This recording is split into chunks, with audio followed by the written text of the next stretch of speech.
പാർത്ഥസാരഥിരൂപേണ ശ്രാവയിത്വാ ശുഭാം ഗിരം പാർത്ഥസ്യാർത്തിഹരോ ദേവഃ കൃപാമൂർത്തിഃ സ പാതു നഃ. ഹരി ഓം.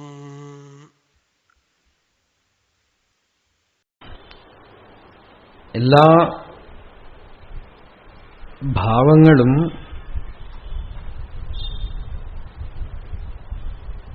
എന്റെ അടുക്കൽ നിന്നാണ് വരുന്നത് എന്ന് ഭഗവാൻ പറഞ്ഞു. മത്തയേവ പൃഥക് വിധാഹ.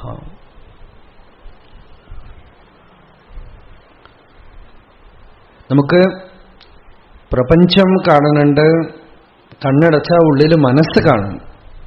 ഈ രണ്ട് കാര്യമാണ് നമ്മൾ കാണുന്നത്. പുറത്തു നോക്കിയാൽ ലോകം, അകത്ത് കണ്ണടച്ചാൽ മനസ്സ്, ചിത്തവൃത്തികൾ.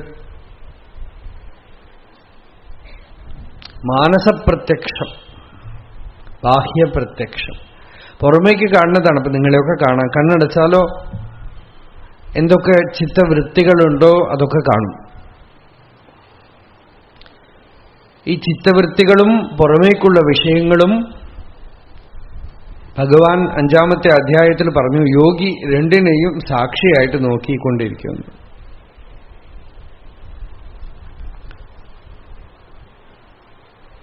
പുറത്തൊരു വിഷയം കാണുമ്പോൾ അതിന് ആനുപാതികമായിട്ടൊരു വികാരം അകത്തുണ്ടാവും. പുറത്തുള്ള വിഷയത്തിനെ എങ്ങനെ സാക്ഷിയായിട്ട് കാണണോ അതുപോലെ തന്നെ ഉള്ളിലുള്ള വികാരത്തിനെയും സാക്ഷി മാത്രമായിട്ട് തത്വവിത്ത് കാണുന്നു എന്ന് ഭഗവാൻ. പ്രകാശം ച പ്രവൃത്തിം ച മോഹമേവ ച പാണ്ഡവ ന ദ്വേഷ്ടി സംപ്രവൃത്താനി ന നിവൃത്താനി കാംക്ഷതി. ഉദാസീനവദാസീന ഗുണാ ഗുണേഷു വർത്തന്തെ ഇതി മത്വാ ന സജ്ജത്. ഉള്ളിലും ഗുണം, ത്രൈഗുണ്യം, സത്വഗുണം, രജോ ഗുണം, തമോ ഗുണം, പുറത്ത് വിഷയം. ഇതിനും അതിനുള്ള സംബന്ധം. എനിക്കെന്തു പോയി? സാക്ഷിയാണ്. യോഗത്തിന്റെ പ്രഥമദ്വാരം തന്നെ ഈ സാക്ഷിഭാവമാണ്. മനസ്സിൽ വൃത്തികൾ വരണു, കാണാൻ പഠിക്കണം. ഈ മൈക്കിനെ കാണുന്ന പോലെ ദേഷ്യം വരണു, ദേഷ്യം വരണു എന്ന് അറിയണ്ടല്ലോ.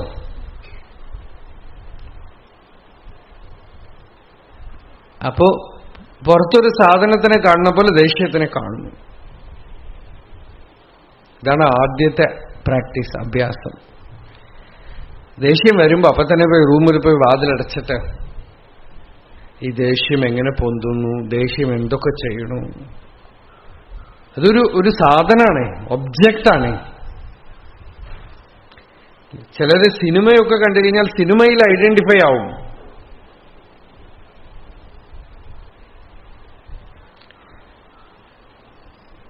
സ്ക്രീനിൽ കാണുന്ന ഫിഗറിൽ ഐഡന്റിഫിക്കേഷൻ വരും. അതേപോലെ ഉള്ളിലൊരു സ്ക്രീനാണ് ഈ മൈൻഡ്.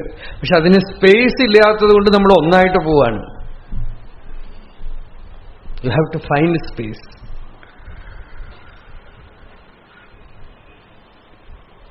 എന്നിട്ട് ആ ദേഷ്യം വരണു, കോപം വരണു, അസൂയ വരണു, ഇതൊക്കെ ഒബ്ജക്റ്റാണ്. ചിലപ്പോൾ ഭക്തി വരണു, ചിലപ്പോൾ ധ്യാനം വരണു, സുഖമായിട്ടിരിക്കണു. ഇല്ല, ഇത് സത്വഗുണം വരുമ്പോൾ നല്ല സുഖം, ധ്യാനം. ഇങ്ങനെ ഇരിക്കുന്നു വിചാരിച്ചാൽ നാളെ അതേ സ്ഥാനത്ത് ദേഷ്യം. കുറച്ചു കഴിഞ്ഞാൽ അതേ സ്ഥലത്ത് ഉറക്കം. ഇതൊക്കെ മനസ്സാണ്. ഉറക്കവും മനസ്സാണ്, കോപവും മനസ്സാണ്, നിങ്ങളുടെ ഭക്തിയും മനസ്സാണ്, പ്രിയവും അപ്രിയമവും ഒക്കെ മനസ്സാണ്. ഇതിനെയൊക്കെ കണ്ടുകൊണ്ടിരിക്കുന്ന യഹാ വിജാനാതി സർവം,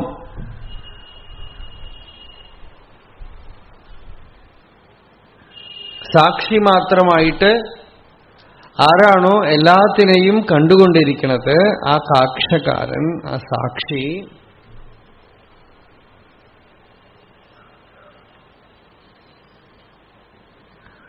അയാൾക്കൊരു മാറ്റവുമില്ല. ജ്ഞപ്തി. ആ ജ്ഞപ്തിയാണ് ആത്മാ, അതാണ് ബോധം, നമ്മുടെ സ്വരൂപം. ആ ജ്ഞപ്തിയിൽ എല്ലാം ഉദിക്കുന്നു, നിൽക്കുന്നു, അസ്തമിക്കുന്നു. അതിനെയാണ് ക്ഷേത്രജ്ഞൻ എന്ന് പറഞ്ഞത്. ചിത്ത്. എല്ലാത്തിനെയും പ്രകാശിപ്പിക്കുന്ന വെളിച്ചം. ജാഗ്രതത്തിലെ എല്ലാത്തിനെയും കാണുന്നു, സ്വപ്നത്തിലെ എല്ലാത്തിനെയും കാണുന്നു. സുഷുപ്തിയിലെ ഒന്നും അറിയണില്ല എന്നുള്ളതിനും അത് ജ്ഞപ്തിയായിട്ടിരിക്കണു. അവെയർനെസ്. അതിലാണ് ബുദ്ധിർ, ജ്ഞാനം, അസമ്മോഹ, ക്ഷമ, സത്യം, ദമഃ, ശമഃ, എല്ലാ വികാരങ്ങളും നല്ലതും ചീത്തയും ഒക്കെ അതിൽ ഉദിച്ച് അതിൽ നിന്ന് അസ്തമിക്കുന്നു. ഭയം വെച്ച് അഭയമേ വെച്ച് എല്ലാം അതിൽ ഉദിക്കുന്നു, അതിൽ നിൽക്കുന്നു, അതിലടങ്ങുന്നു. സമത, തുഷ്ടി, തപസ് എല്ലാം ആന്തരികമായിട്ട്. പുറമേക്കോ മഹർഷയ സപ്തപൂർവേ ചത്വാരോ മനവസ്തത. ഭഗവാൻ പറഞ്ഞു ആദികാലത്തിലുള്ള സൃഷ്ടിയിലുള്ള ദിവ്യമായ ഭഗവത് രൂപങ്ങളടക്കം, മഹർഷിമാരടക്കം, ദേവന്മാരടക്കം, കാണുന്ന അമീബ വരെ എല്ലാം എന്നില് ആണ് ഉണ്ടായി നിന്ന് മറയുന്നത്. ഇമാഹാ പ്രജാഹ മദ്ഭാവ മാനസാ ജാതാഹ. ഭഗവാൻ പറഞ്ഞു എന്റെ സങ്കല്പത്തിൽ ഉണ്ടായതാണ് ഇതൊക്കെ.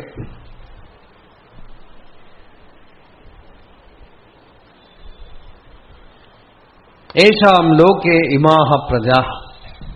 ഈ ലോകത്തിലെ ഈ പ്രജകൾ, ഈ സൃഷ്ടികൾ ഒക്കെ തന്നെ ഭഗവാനില് ഉദിച്ചു, ഭഗവാനിൽ നിന്നു, ഭഗവാനിൽ അസ്തമിച്ചു. ഇതാണ് വേദാന്തത്തിന്റെ അൾട്ടിമേറ്റ് നിരൂപണം.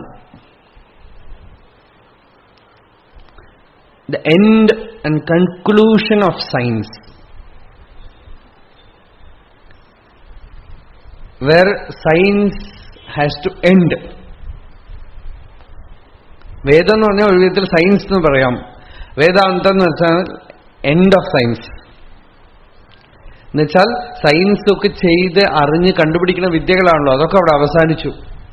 അതിനൊന്നും അവിടെ പ്രവേശമില്ല. അറിവ് അവസാനിക്കുകയാണ് അവിടെ. കാരണം അറിവെന്ന് പറയുന്നതും ഒരു മാനിഫെസ്റ്റേഷൻ മാത്രമാണ്. സ്വയം പ്രകാശമായ ചിത്തില് എല്ലാം ഉദിച്ച് നിന്ന് അസ്തമിക്കുകയാണ്. ഉദിക്കുന്നു, നിൽക്കുന്നു, അസ്തമിക്കുന്നു. ജായത്തെ തിഷ്ഠതി ലീയത്തെ. അതിൽ ഉദിക്കണു, അതിൽ നിൽക്കണു, അതിൽ ലയിക്കണു. ആ സ്വയം പ്രകാശമാനമായ ചിത് ബോധം അതെല്ലാത്തിനും അധിഷ്ഠാനമായിട്ട് നിന്നുകൊണ്ടിരിക്കണു. അതാണ് എല്ലാത്തിനും പരമകാരണം. ഇതാണ് വേദാന്തത്തിന്റെ അൾട്ടിമേറ്റ് നിരൂപണം. അതായത് നമ്മളൊക്കെ എവിടുന്ന് ഉദിച്ചു ചോദിച്ചാൽ ആദ്യത്തെ ഉത്തരം അന്നം. അന്നാദ് ഭൂതാനി ജായന്തെ ജാതാനി അന്നേന വർദ്ധന്തെ അദ്യത്തെ അസ്ഥിച ഭൂതാനി. ശ്രുതി തന്നെ പറയണത് അന്നത്തിൽ നിന്നുണ്ടായി, അന്നം കഴിച്ച് ജീവിക്കണു. ഒരു ജീവിക്ക് വേറൊരു ജീവി അന്നം. ഇതാണ് പ്രകൃതിയിൽ കാണുന്നത്. അഹസ്താനി സഹസ്താനാം ദ്വിപദാനി ചതുഷ്പദാം ഫൽഗൂനി തത്ര മഹതാം ജീവോ ജീവസ്യ ജീവനം. ഒരു ജീവന് വേറെ ഒരു ജീവൻ അന്നം.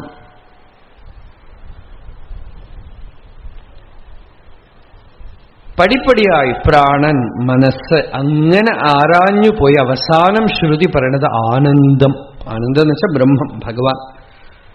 ഭഗവാനിലെല്ലാം ഉദ്ഭവിക്കുന്നു, ഭഗവാനിലെല്ലാം നിൽക്കുന്നു, ഭഗവാനിലെല്ലാം ലയിക്കുന്നു. നമ്മളുടെ അധിഷ്ഠാനം സോഴ്സ് ഒരു മാറ്റർ അല്ല, ഇറ്റ് ഈസ് ഡിവിനിറ്റി ഇറ്റ്സെൽഫ്. ശുക്ലശോണിത സംയോഗമൊന്നുമല്ല. അത് വെറും ഒരു വ്യാജമാണ്, ഈശ്വരനാണ്.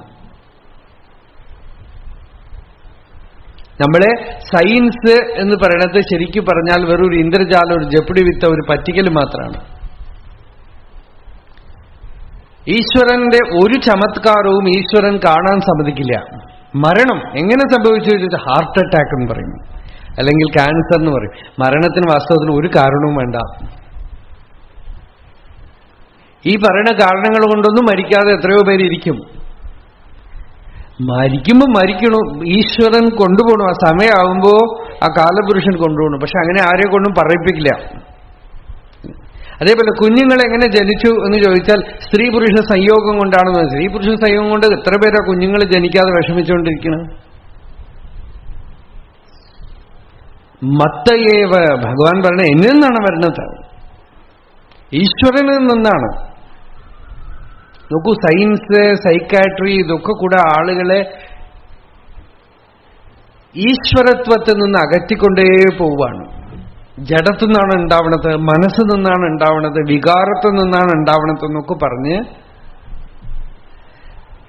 You are being taken away from the divine source. ഭഗവാൻ എന്ന് അകറ്റിക്കൊണ്ടുപോവാണ്. ഈശ്വരൻ എന്നാണ് ഉണ്ടാവണത്. ഈശ്വരനാണ് മൂലഭൂത വസ്തു. പക്ഷെ ഈശ്വരൻ കാണാൻ സമ്മതിക്കണില്ല. എന്താണെന്ന് വെച്ചാൽ മായ എന്ന് പറയുന്നത് അതാണ്. ഈ കാരണം കൊണ്ടുണ്ടായി വിശ്വം പശ്യതി കാര്യകാരണതയാ സ്വസ്വാമി സംബന്ധത. ഈ കാരണം കൊണ്ടുണ്ടായി, ഇങ്ങനെ ഉണ്ടായി എന്നൊക്കെ പറഞ്ഞ് നമ്മളെ വിശ്വസിപ്പിച്ച് മൂലഭൂതമായ വസ്തുവിനെ മറന്നു കളയുക.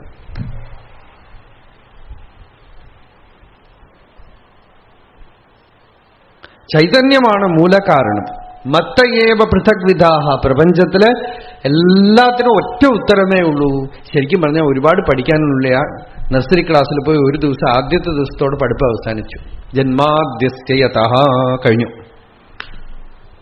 ഇനി ഒന്നും പഠിക്കാനില്ല. 1ാം ക്ലാസ്സിൽ പോയി കുട്ടികളെ എത്ര എളുപ്പം നോക്കും. മെനക്കെട്ട് ബുദ്ധിമുട്ടി പാവൻ, ടെൻഷൻ, ഡിപ്രഷൻ.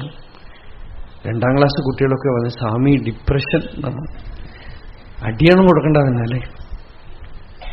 അച്ഛനും അമ്മമാരൊക്കെ പറയണത് കേട്ടിട്ട് പറയായിരിക്കും. ആരും ഉണ്ടോ? എന്താന്ന് വെച്ചാൽ പറയാൻ വയ്യ. ഒരു വേണ്ടാത്തൊക്കെ പഠിപ്പിക്കുക, പ്രോജക്റ്റ് വർക്ക് എന്ന് പറഞ്ഞ് ചിത്രം വരയ്ക്കും. എന്തൊക്കെയോ ഒരർത്ഥമില്ലാത്ത കുട്ടികളെ, നമ്മളുടെ ഈഗോ, വാനിറ്റി മുഴുവനും കുട്ടികളുടെ തലയിലേക്ക് അടിച്ചു കയറ്റാണ്. ഇതൊന്നും പഠിക്കാനില്ല. ആനന്ദോ ബ്രഹ്മേ ദിവ്യജാനാത്. കഴിഞ്ഞു. ആനന്ദത്തിലാണ് എല്ലാം ഉണ്ടാവണത്. അപ്പൊ ആനന്ദത്തിൽ നിൽക്കണു, ആനന്ദത്തിൽ ലയിക്കണു. ആനന്ദമാണ് ബ്രഹ്മം. ആനന്ദാദേവ ഖലു ഇമാനി ഭൂതാനി ജായന്തെ ആനന്ദേന ജാതാനി ജീവന്തി ആനന്ദം പ്രയന്തി അഭിസംവിശന്തി. സൃഷ്ടി ആനന്ദമാണ്, സ്ഥിതി ആനന്ദമാണ്, മരണവും ആനന്ദമാണ്. ബ്രൂമഹ എന്താ ശിവാനന്ദ ആനന്ദ സാന്ദ്രോ ഭവാൻ. ശങ്കരാചാര്യ പറഞ്ഞു സംഹാരം ചെയ്യുമ്പോൾ രുദ്രൻ എങ്ങനെയായിരിക്കണം വെച്ചാൽ ആനന്ദ താണ്ഡവം എന്നാണ്. ആനന്ദ സാന്ദ്രനായിട്ട്. ഇതിനൊക്കെ അധിഷ്ഠാനം എന്താണ്? ആനന്ദമാണ്, ശോകമൊന്നുമല്ല.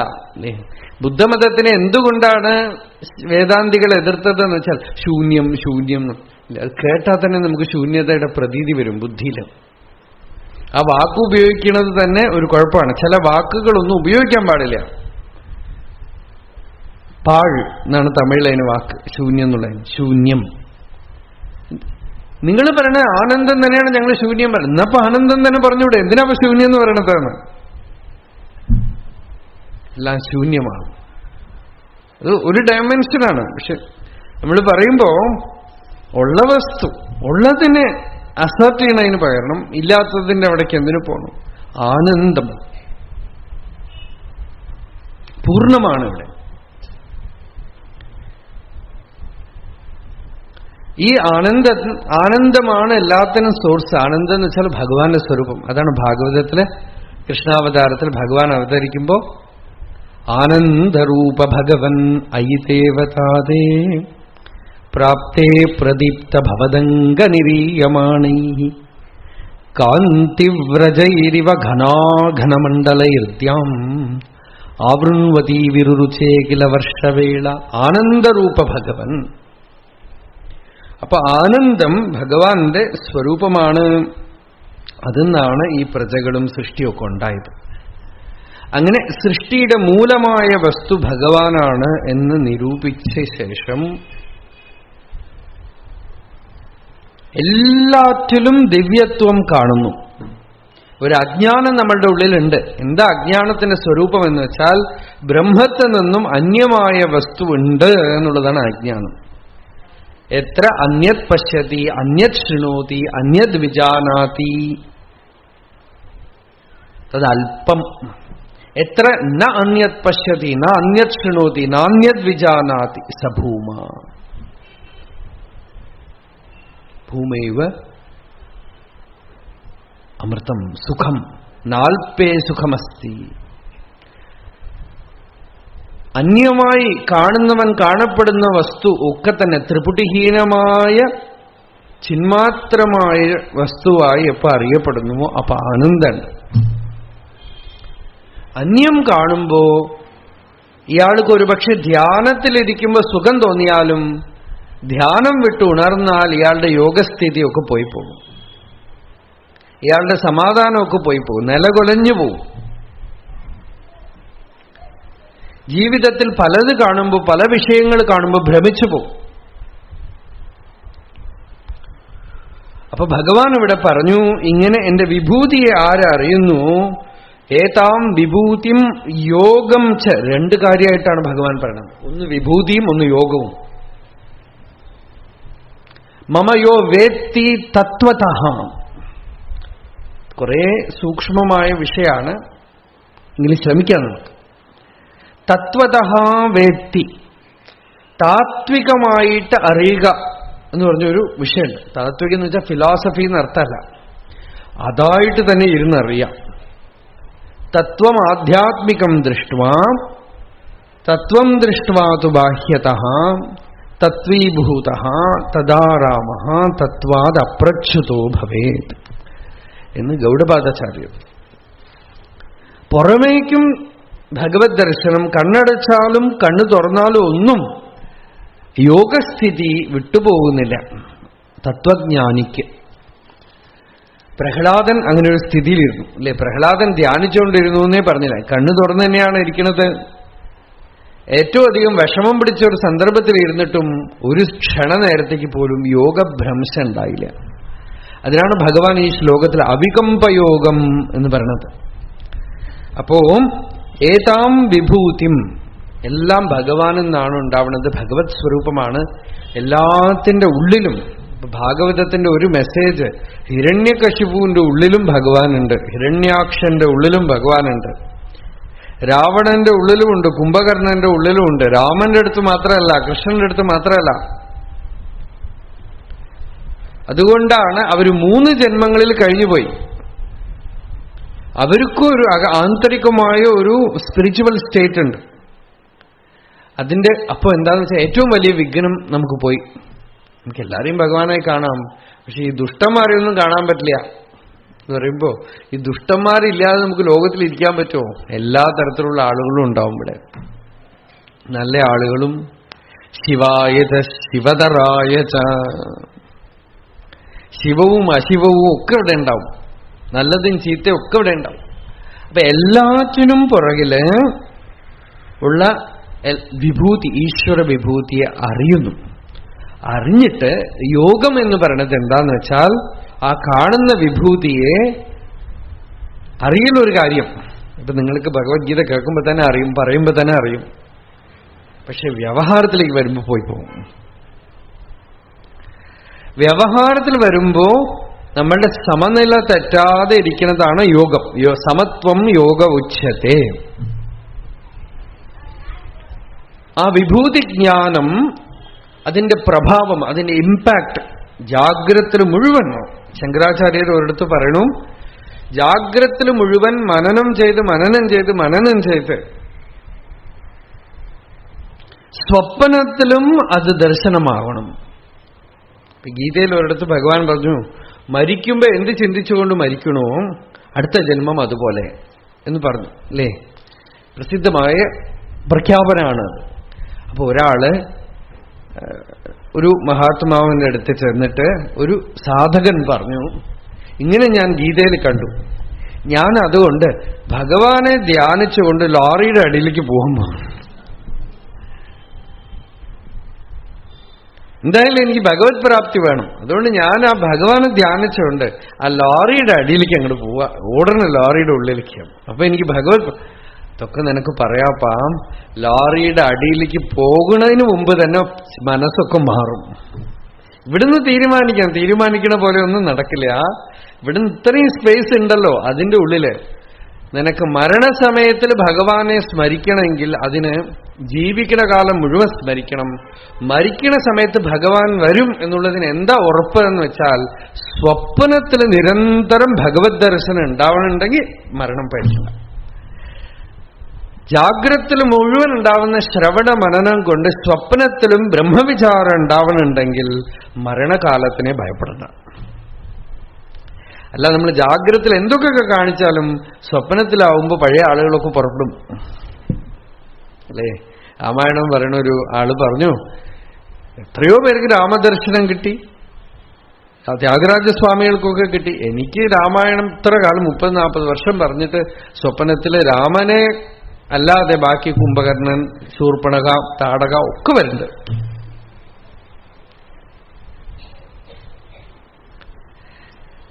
സ്വപ്നത്തില് എന്നുവെച്ചാൽ മനസ്സ്, ജ്ഞാനിയുടെ സൂക്ഷ്മ ശരീരം, അതിന്റെ സ്വരൂപം എന്താണ്?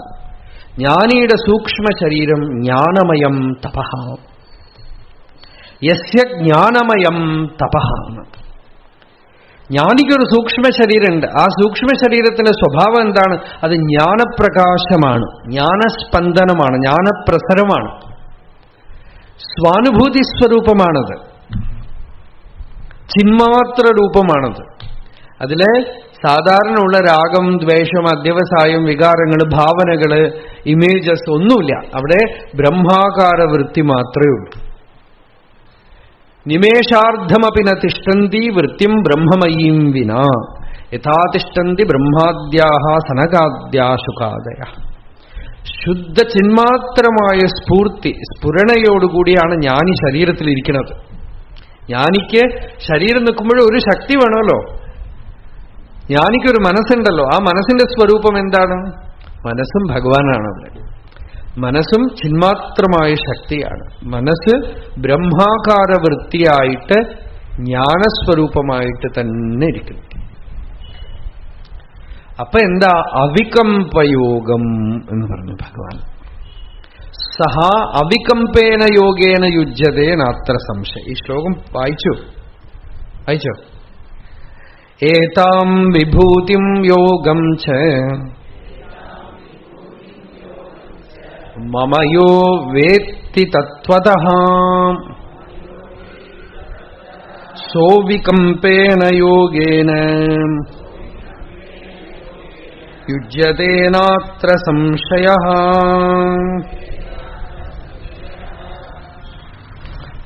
അവികമ്പയോഗേന യുജ്യത്തെ. അവന് വികമ്പം എന്ന് വെച്ചാൽ ചലനം, അവികമ്പം എന്ന് വെച്ചാൽ ചലനമില്ലാത്ത യോഗം.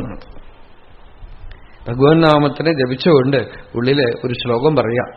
ഹരിനാമകീർത്തനത്തിലൊരു ശ്ലോകമുണ്ട്. യാതൊന്നു കാൺപതതു നാരായണ പ്രതിമ, യാതൊന്നു കേൾപ്പതതു നാരായണ ശ്രുതികൾ, യാതൊന്നു ചെയ്വതതു നാരായണാർച്ചനകൾ, യാതൊന്നിതൊക്കെ ഹരിനാരായണായ നമ. ഇത് തന്നെ അവികമ്പയോഗം. ഇത്രയേ ഉള്ളൂ. അവികമ്പയോഗം എന്ന് പറഞ്ഞാൽ ഇത്രയേ ഉള്ളൂ. ഒരു ക്ഷണനേരത്തിലേക്കും ഭഗവത് സ്മൃതി വിട്ടുപോകുന്നില്ല. സദാ ഭഗവത് സ്മൃതി ജാഗ്രതമായിട്ടിരിക്കണു. ഇടയ്ക്കൊന്ന് ചലിച്ചു പോയാൽ ഏകാന്തത്തിലിരുന്ന് അനുസന്ധാനം ചെയ്ത് തത്വവിചാരം ചെയ്ത് തത്വീഭൂതനായിട്ട് തീരുക, തദാരാമനായിട്ട് തീരുക. അങ്ങനെയാണ്. തത്വമായിട്ട് തന്നെ ഇരിക്കണം, തത്വത്തിൽ തന്നെ രമിക്കണം. തത്വം എന്ന് വെച്ചാൽ ഭഗവാൻ എന്നർത്ഥം. തത്വത്തിന് വദന്തി തത്വവിദഃ തത്വം യത് ജ്ഞാനമദ്വയം ബ്രഹ്മേതി പരമാത്മേതി ഭഗവാൻ ഇതി ശബ്ദ്യത്തെ. ഭഗവാന് തന്നെ തത്വം എന്ന് പറയണത്. ഭഗവത് സ്മരണം ഒരു ക്ഷണനേരത്തേക്കും വിട്ടുപോകാതെ. അതുകൊണ്ടാണ് ലളിതമായ സാധന എന്താ? ഭഗവൻ നാമം ജപം ചെയ്യാം. കേൾക്കാൻ വളരെ സിമ്പിളായിട്ട് തോന്നും. ഈ ഒരു സിമ്പിൾ സാധനം മതി. ഒരു നാമം ആ നാമം വിടാതെ അനുസ്യൂതം ധാരമുറിയാതെ ജപിക്കാം. മനസ്സിൽ എന്ത് ചിത്തവൃത്തികൾ വരുമ്പോഴും അതൊക്കെ ഈ ഭഗവൻ നാമം കൊണ്ട് പതുക്കെ പതുക്കെ പതുക്കെ ശമിക്കും. ഓരോ നാമവും ഒരു പൊട്ടൻഷ്യൽ എക്സ്പ്ലോസീവാണ്. അതിനകത്ത് എല്ലാ ഭാവശക്തിയും ഉണ്ട്. അത് പതുക്കെ പതുക്കെ ഉള്ളിൽ പോയി ഈ നാമജപത്തിനെ എല്ലാ മഹാപുരുഷന്മാരും അനുകൂലിക്കാൻ കാരണം എന്താന്ന് വെച്ചാൽ ബാക്കി സാധനങ്ങൾക്കൊരു ആദ്യമുണ്ട്, ഒരു അവസാനമുണ്ട്, പിന്നെ വിധി നിഷേധങ്ങൾ എന്തൊക്കെയോ പറഞ്ഞ് കെട്ടിയിട്ട് വെച്ചു. ഇതിന് വിധി നിഷേധമൊന്നുമില്ല, ആദിയില്ല, അവസാനമില്ല. വിഷ്ണു സഹസ്രനാമം എന്ന് വെച്ചാൽ തുടങ്ങി അവസാനിക്കും. ഗീത ചൊല്ലുക എന്ന് വെച്ചാൽ 1 മണിക്കൂറിൽ കഴിഞ്ഞു പോകും. ഭാഗവതം വായിക്കുക എന്ന് വെച്ചാൽ 7 ദിവസത്തിൽ കഴിഞ്ഞു പോകും. ഇനിയിപ്പോ ഇതൊക്കെ ചിലപ്പോൾ ഇതിലൊക്കെ ഒരു അഭിമാനം വരും. ശ്ലോകം ചൊല്ലുക, എന്നെ പോലെ ശ്ലോകം ചൊല്ലണവരാരുമില്ല, ബാക്കിയുള്ളവരൊക്കെ ചൊല്ലണതൊക്കെ തെറ്റെന്നൊക്കെ തോന്നും.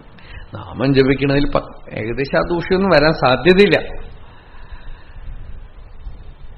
സിമ്പിളാണ്. എന്തെങ്കിലും ചെയ്യണമെന്നുണ്ടോ ചെയ്തോളാന്നാണ്. ചെയ്യണമെന്നുണ്ടോ? നാവൊന്നെ വേണ്ടു ഹരിനാരായണായനം. ജപം ചെയ്തുകൊണ്ടേയിരിക്കാം. ജപം ചെയ്തുകൊണ്ടേയിരിക്കുമ്പോൾ ഉള്ളിൽ അനുസന്ധാനം എന്താ? എല്ലാം ഭഗവത് സ്വരൂപമാണ്. സർവം ഖലു ഇദം ബ്രഹ്മ ഏകമേവ അദ്വിതീയം നേഹനാനാസ്തി കിഞ്ചന. ഇവിടെ പലതില്ല, കാണുന്നതൊക്കെ ഭഗവത് സ്വരൂപമാണ്. ഭഗവാൻ മാത്രമേ ഉള്ളൂ. എല്ലാം പരമേശ്വര സ്വരൂപമാണ്. കാണുന്നതൊക്കെ പരമേശ്വര സ്വരൂപമാണെന്ന് വീണ്ടും വീണ്ടും വീണ്ടും വീണ്ടും അനുസന്ധാനം ചെയ്ത് ചിത്തത്തിൽ വൃത്തികളടക്കം. ഈ മനസ്സെന്ന് പറയണത് ആ ദൈവീശക്തിയുടെ ആദ്യ ആവിർഭാവമാണ്. നിശ്ചലമായ ബോധത്തില് ആദ്യമായി ഉണ്ടാവുന്ന മാനിഫെസ്റ്റേഷൻ എന്താണ്? ആവിർഭാവം, അഭിവ്യക്തി ഈ മനസ്സാണ് അല്ലേ? ഉറങ്ങുമ്പോ സുഷുപ്തിയിലൊന്നും അറിഞ്ഞില്ല. എഴുന്നേറ്റ ഉടനെ ആദ്യം ഞാൻ എന്നൊരു വിചാരം വന്നു. നോക്കൂ, സൗന്ദര്യലഹരി അങ്ങനെ കണ്ട വളരെ വിചിത്രമായിട്ട്. ആദ്യം ഞാൻ എന്നൊരു വിചാരം വന്നു. ശങ്കരാചാര്യർ പറഞ്ഞു അഹോ പുരുഷിക. ആ ശക്തി ആദ്യമായിട്ടൊരു പേഴ്സണാലിറ്റി ആയിട്ട് ഞാൻ എന്ന് പറഞ്ഞ് പൊന്തിയത്ര. അവിടെയാണ് ആദ്യമായി ജഗദീശ്വരിയുടെ ആവിർഭാവം. അഹോ പുരുഷിക. She is inseparable from the self. At the same time she is a separate force. അഹോ പുരുഷിക. ചിത്ത് അങ്ങനെ പൊന്തി ഞാനെന്ന് പറഞ്ഞ് ഉദിച്ചു. ഉദിച്ചു വീണ്ടും അവിടേക്ക് പോകും, വീണ്ടും ഉദിക്കും. അതിൽ പിന്നെ വിരിഞ്ഞു വന്നു മനസ്സ്. മനസ്ത്വം വ്യോമത്വം മരുദസി മരുത്സാരതിരസി ത്വമാപസ്ത്വം ഭൂമി ത്വയി പരിണതായാം നഹി പരം ത്വമേവ സ്വാത്മാനം പരിണമയിതും വിശ്വവപുഷാ ചിദാനന്ദാകാരം ശിവയുവതി ഭാവേന ബിഭൃഷേ. ഇതൊക്കെ തന്നെ ആ പരമേശ്വരിയുടെ ജഗദീശ്വരിയുടെ സ്വരൂപമാണ്. ഭഗവാൻ ഇതൊക്കെ തന്നെ ഞാനാണെന്ന് പറയുമ്പോൾ ശക്തി അല്ലേ? ശുദ്ധ ശിവത്തിൽ സൃഷ്ടിയേയില്ല, ഒക്കെ ശക്തി, ശക്തിയുടെ മണ്ഡലമാണ്. കൃഷ്ണൻ ശക്തിയാണ്, നാരായണൻ ശക്തിയാണ്. സൃഷ്ടി, സ്ഥിതി, സംഹാരം ഒക്കെ ശക്തിയുടെ ലീലയാണ്. ഇതൊക്കെ തന്നെ ആ പരമേശ്വരന്റെ ലീലാകേന്ദ്രമാണ്. അപ്പൊ ഇതൊക്കെ തന്നെ ഉണ്ടായി നിന്ന് മരണത്ത് ഭഗവാനിലാണെന്ന് ആരറിയണമോ മനസ്സിലുള്ള ഓരോ ചലനവും ആ ചിത്തില് ഉണ്ടാവുന്ന മൂമെന്റാണ്. കടലില് അലയുണ്ടാവുന്ന പോലെ ആ ചിത്ത് സമുദ്രത്തിൽ ഉണ്ടാവുന്ന വീശി തരംഗങ്ങളൊക്കെയാണ് ചിത്തവൃത്തികളായിട്ടും അഭിമാനമായിട്ടും ഒക്കെ. അങ്ങനെ ഒന്ന് മനനം ചെയ്ത് ഒന്ന് ഇൻട്രോവേർട്ടഡ് ആയിട്ട് മനനം ചെയ്യണം. ഉണ്ടാവുന്ന നിശ്ചലമായ ചിത്തില് ഈ മനസ്സ് ഇളകി പുറപ്പെടുന്നു. ഈ ഇളകുന്ന മനസ്സ് എവിടെ ഇളകണു? ചിത്തിൽ തന്നെയാണ്. എവിടെ ലയിക്കണു? ചിത്തിൽ തന്നെയാണ്. ചിത്തിൽ ഉദിച്ചു നിന്ന് അസ്തമിക്കുന്നത് ചിത്ത് തന്നെയാണ്. ചിത് സലീലൻ തന്നെയാണ് ഇതൊക്കെ. ഇങ്ങനെ സകലതും ചിന്മാത്രമാണെന്ന് നിശ്ചയിച്ച് അതിൽ അന്യമൊന്നുമില്ലെന്ന് നിശ്ചയിച്ച ആൾക്ക് അവികമ്പയോഗം. സഹ അവികമ്പേന യോഗേന യുജ്യതേ നാത്ര സംശയ. അവൻ അവികമ്പയോഗത്തില് ഇരിക്കുന്നു. ഭഗവാന്റെ വിഭൂതിയും യോഗത്തിനെയും അറിഞ്ഞ ആൾ അവികമ്പയോഗം. വിഭൂതിയും യോഗവും എന്നാൽ വിശേഷേണ ഭൂതി. പ്രപഞ്ചത്തിൽ എവിടെ നോക്കിയാലും ഭഗവാന്റെ മാനിഫെസ്റ്റേഷൻ ആര് കാണുന്നുവോ അവന്റെ യോഗസ്ഥിതി വിട്ടുപോണേയില്ല. ഇനി ചില പ്രത്യേക രീതിയിൽ പറയുകയാണെങ്കിൽ മഹാപുരുഷന്മാർ, ഇപ്പൊ ചില പേര് രാമകൃഷ്ണ പരമഹംസർ, ഭാഗവതത്തിൽ യോഗികൾ, ഗോപസ്ത്രീകൾക്ക് എന്തിനെ കാണുമ്പോഴും കൃഷ്ണനെ ഓർമ്മ വരിക. പുനഃപുനഃ സ്മാരയന്തി, കാണുന്നതൊക്കെ തന്നെ കൃഷ്ണനെ സ്മരിപ്പിക്കുന്നു, ഓർമ്മിപ്പിക്കുന്നു. ഇതൊക്കെ ഭഗവാന്റെ വിഭൂതിയാണ്. നമുക്ക് ഇങ്ങനെ എല്ലാ സ്ഥലത്തൊന്നും കാണാൻ വയ്യാത്തത് കൊണ്ടാണ് ഒരു തീർത്ഥക്ഷേത്രത്തിൽ പോകുന്നത്, ഒരു ദിവ്യക്ഷേത്രത്തിൽ പോകുന്നു, വൃന്ദാവനത്തിൽ പോകുന്നു, അവിടെ യമുന, അവിടെ കാളിന്തി, ഗോവർദ്ധനം, അരുണാചല ക്ഷേത്രത്തിൽ വന്ന അരുണാചലം, ഹിമാലയത്തിൽ പോയാൽ ഹിമാലയം, ഗംഗ. ഇതൊക്കെ കാണുമ്പോഴെങ്കിലും ഒരു ദിവ്യത്വം ഉള്ളിലെ കണ്ണു തുറന്ന് ഭഗവാനെ കാണണം. കണ്ണടച്ചിട്ട് മാത്രമല്ല, കണ്ണ് തുറന്നിരിക്കുമ്പോഴും ചലിച്ചു പോവാത്ത ഭഗവത് സ്മരണ ഉണ്ടാവണം. അതിന് പ്രഹ്ലാദൻ അങ്ങനെ ഉണ്ടായിരുന്നു. എങ്ങനെ പ്രഹ്ലാദൻ അത് ഉണ്ടായെന്ന് ചോദിച്ചാൽ, പ്രഹ്ലാദൻ അതിന്റെ സീക്രട്ട് പറയുന്നുണ്ട്. എനിക്ക് ഭഗവാൻ പ്രഹ്ലാദനടുത്ത് ഹിരണ്യകശിപു ചോദിക്കണം, എവിടെയാണ് നാരായണൻ? പ്രഹ്ലാദൻ പറഞ്ഞു, നാരായണൻ അല്ലാതെ ഒന്നും കാണാനില്ലല്ലോ. എല്ലാവരും ചോദിച്ചു പ്രഹ്ലാദനടുത്ത്, ഞങ്ങൾക്കൊന്നും കാണാനില്ലല്ലോ. അത് നിങ്ങൾ നാരായണൻ എന്ന് പറഞ്ഞാൽ എന്തോ ഒരു സാധനമാണ് ധരിച്ചിരിക്കുകയാണ്. ത്വം വായുഹു അഗ്നിഹി അവനിഹി വിയദ് അംബുമാത്രാഹ പ്രാണേന്ദ്രിയാണി ഹൃദയം ചിത് അനുഗ്രഹശ്ച സർവം ത്വമേവ സഗുണോ വിഗുണശ്ച ഭൂമൻ നാന്യത്വദസ്തി യത് മനോ വചസാ നിരുക്തം. പ്രഹ്ലാദന്റെ ദർശനം അങ്ങനെയാണ്. ഇതെന്താണ്? ഇത് കോലാണ്. ഇത് കോലാണെന്ന് നിങ്ങൾക്ക് തോന്നുകയാണ്. ഇത് നാരായണൻ ഒരു പ്രത്യേക രൂപത്തിലിരിക്കണം. ഇതെന്താണ്? ഇത് പുഷ്പമാണ്. ഇത് പുഷ്പമാണെന്ന് നിങ്ങൾക്ക് തോന്നുകയാണ്. നാരായണൻ ഒരു പുഷ്പത്തിന്റെ രൂപത്തില് ഇരിക്കണം. ഇത് പുസ്തകമാണെന്ന് തോന്നുകയാണ്. നാരായണൻ പുസ്തകത്തിന്റെ രൂപത്തിലിരിക്കണം. മൈക്കിന്റെ രൂപത്തിൽ നാരായണൻ ഇരിക്കണം. വൃക്ഷത്തിന്റെ രൂപത്തിൽ നാരായണൻ ഇരിക്കണം. പക്ഷെ ഇതിപ്പോ ഇങ്ങനെ എല്ലാ നാരായണൻ നാരായണൻ പറഞ്ഞുകൊണ്ടിരിക്കണോ? വേണ്ട. ഭഗവാനിൽ നിന്ന് അന്യമായി ഒന്നും ഉണ്ടായിട്ടില്ല എന്നറിയുമ്പോ ചിത്തവൃത്തികളേ ഉണ്ടാവില്ല. അല്ലാതെ എല്ലാം നാരായണൻ ചിന്തിക്കാൻ പോയാൽ അതൊരു വലിയ തലവേദനയാവും. അതുകൊണ്ടാണ് അടുത്ത ശ്ലോകത്തിൽ പ്രഹ്ലാദൻ തന്നെ പറയുന്നത്, ഏവം വിമൃശ്യ സുധിയഃ വിരമന്തി ശബ്ദാത്. ഇങ്ങനെ നല്ലവണ്ണം വിചാരം ചെയ്തിട്ട് യോഗികൾ എന്ത് ചെയ്യണമെന്ന് വെച്ചാൽ ചിന്തിക്കണത് അങ്ങോട്ട് നിർത്തിക്കളയണോ. ചിന്തയ്ക്ക് കാര്യമേ ഇല്ല. കാരണം ചിന്തയ്ക്ക് പ്രയോജനം എന്താണെന്ന് വെച്ചാൽ അന്യവസ്തുക്കളെ അറിയലാണ് ചിന്തയുടെ ജോലി. അന്യവസ്തു ഒന്നുമില്ലെങ്കിൽ എന്തിനെ ചിന്തിക്കും? ചിന്ത എവിടെ ചിന്ത തന്നെ ഭഗവാന്റെ സ്വരൂപമാണല്ലോ. ചിത്തവൃത്തി തന്നെ ഭഗവത് സ്വരൂപമാണല്ലോ. എല്ലാം ഭഗവത് സ്വരൂപമാണ് എന്ന് ആ ഏകതത്വ ദൃഢാഭ്യാസം, ഏകചിന്തനം, അതിങ്ങനെ പതുക്കെ പതുക്കെ ചെയ്യുമ്പോ mind becomes the language of the self. It will no more be a blabbering instrument. അതുള്ളില് അന്തര്യാമിയുടെ ഭാഷ പറഞ്ഞു തുടങ്ങുന്നത്. It will directly come from the heart. അതിന്റെ ഭാഷ ഉണ്ടല്ലോ, അത് അലൗകികമായ ഭാഷ പറഞ്ഞു തുടങ്ങും. അത് തന്നെ ഗുരുവായിട്ട് തീരും, അത് തന്നെ മിത്രമായിട്ട് തീരും. ജ്ഞാനിയുടെ മനസ്സ് തന്നെ ഈശ്വരനായിട്ട് തീരും. ജ്ഞാനിയുടെ മനസ്സ് തന്നെ ഈശ്വരന്റെ ശക്തിയായിട്ട് തീരും. ജ്ഞാനിയുടെ മനസ്സ് തന്നെ ഹൃദയമായിട്ട് തീരും. ഈശ്വര നിയതി ജ്ഞാനിയുടെ മനസ്സിൽ ചിത്തവൃത്തികളായിട്ടും സങ്കല്പങ്ങളായിട്ടും ഒക്കെ ഉദിക്കും.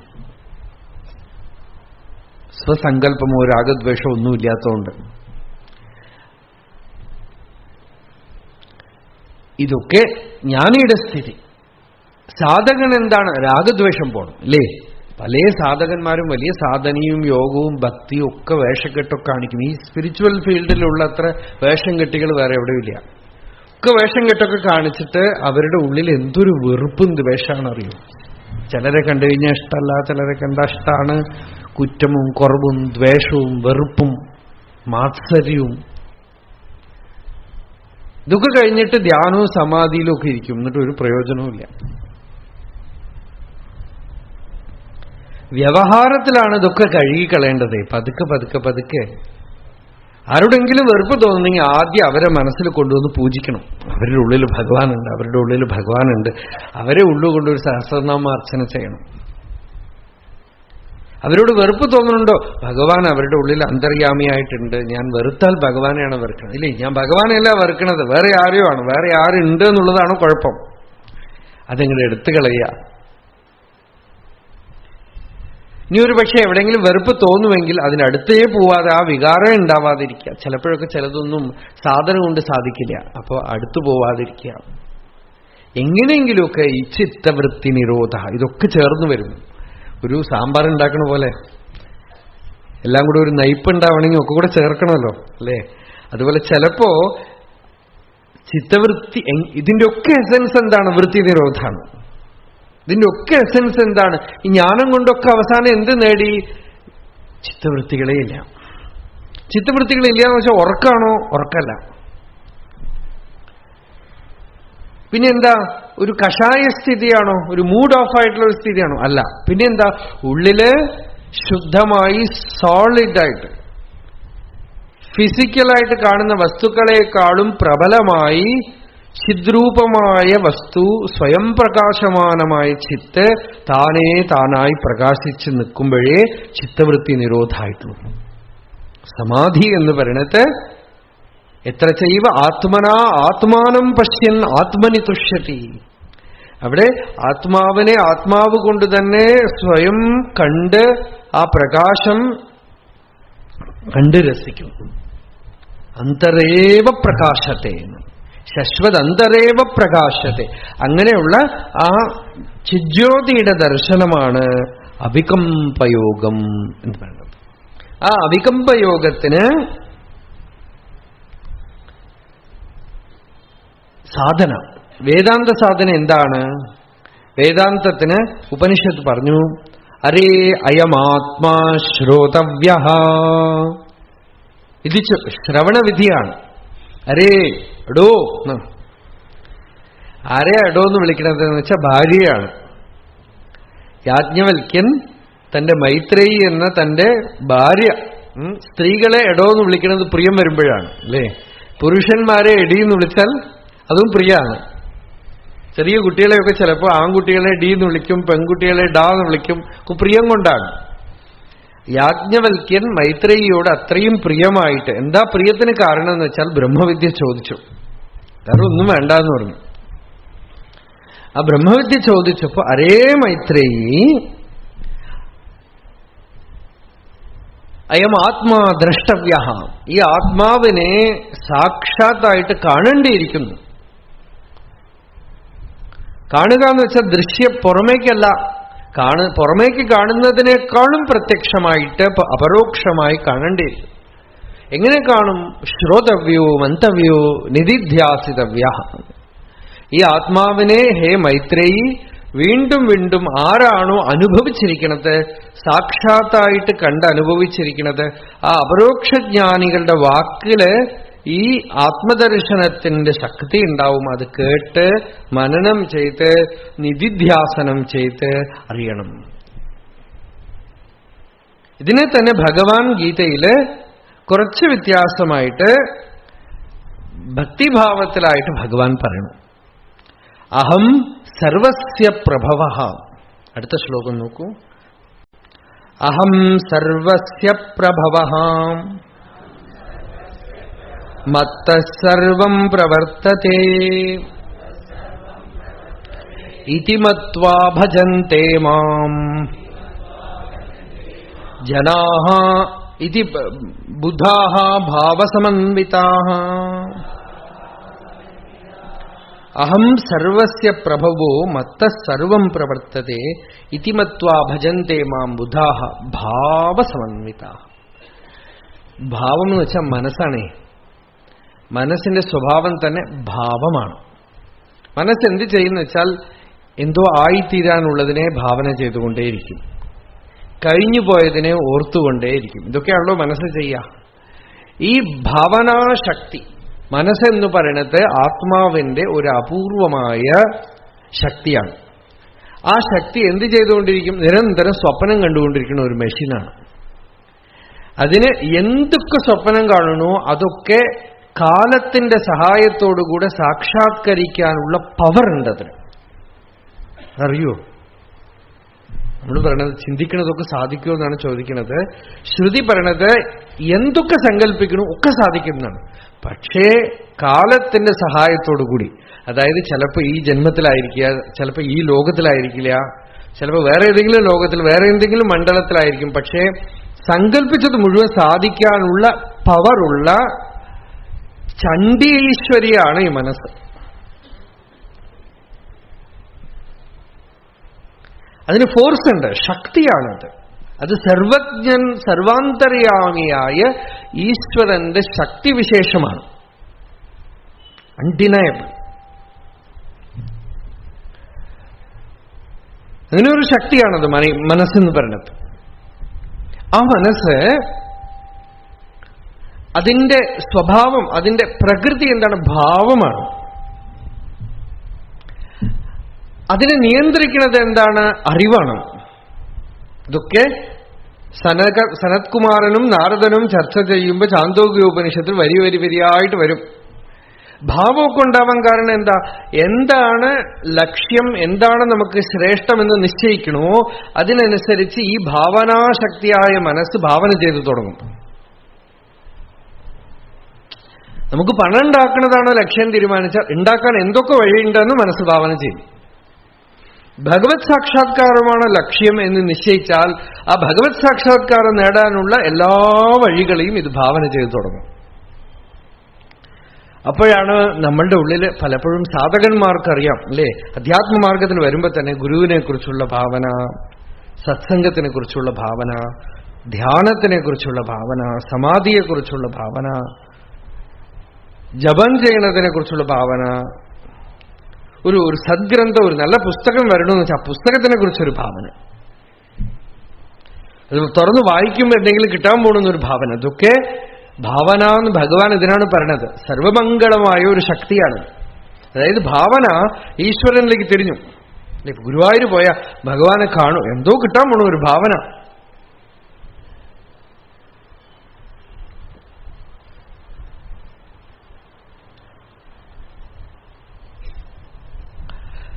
അധ്യാത്മത്തിലെ സ്ഥൂലത്തിനേക്കാളും ഈ ഭാവനയ്ക്കാണ് പ്രാധാന്യം.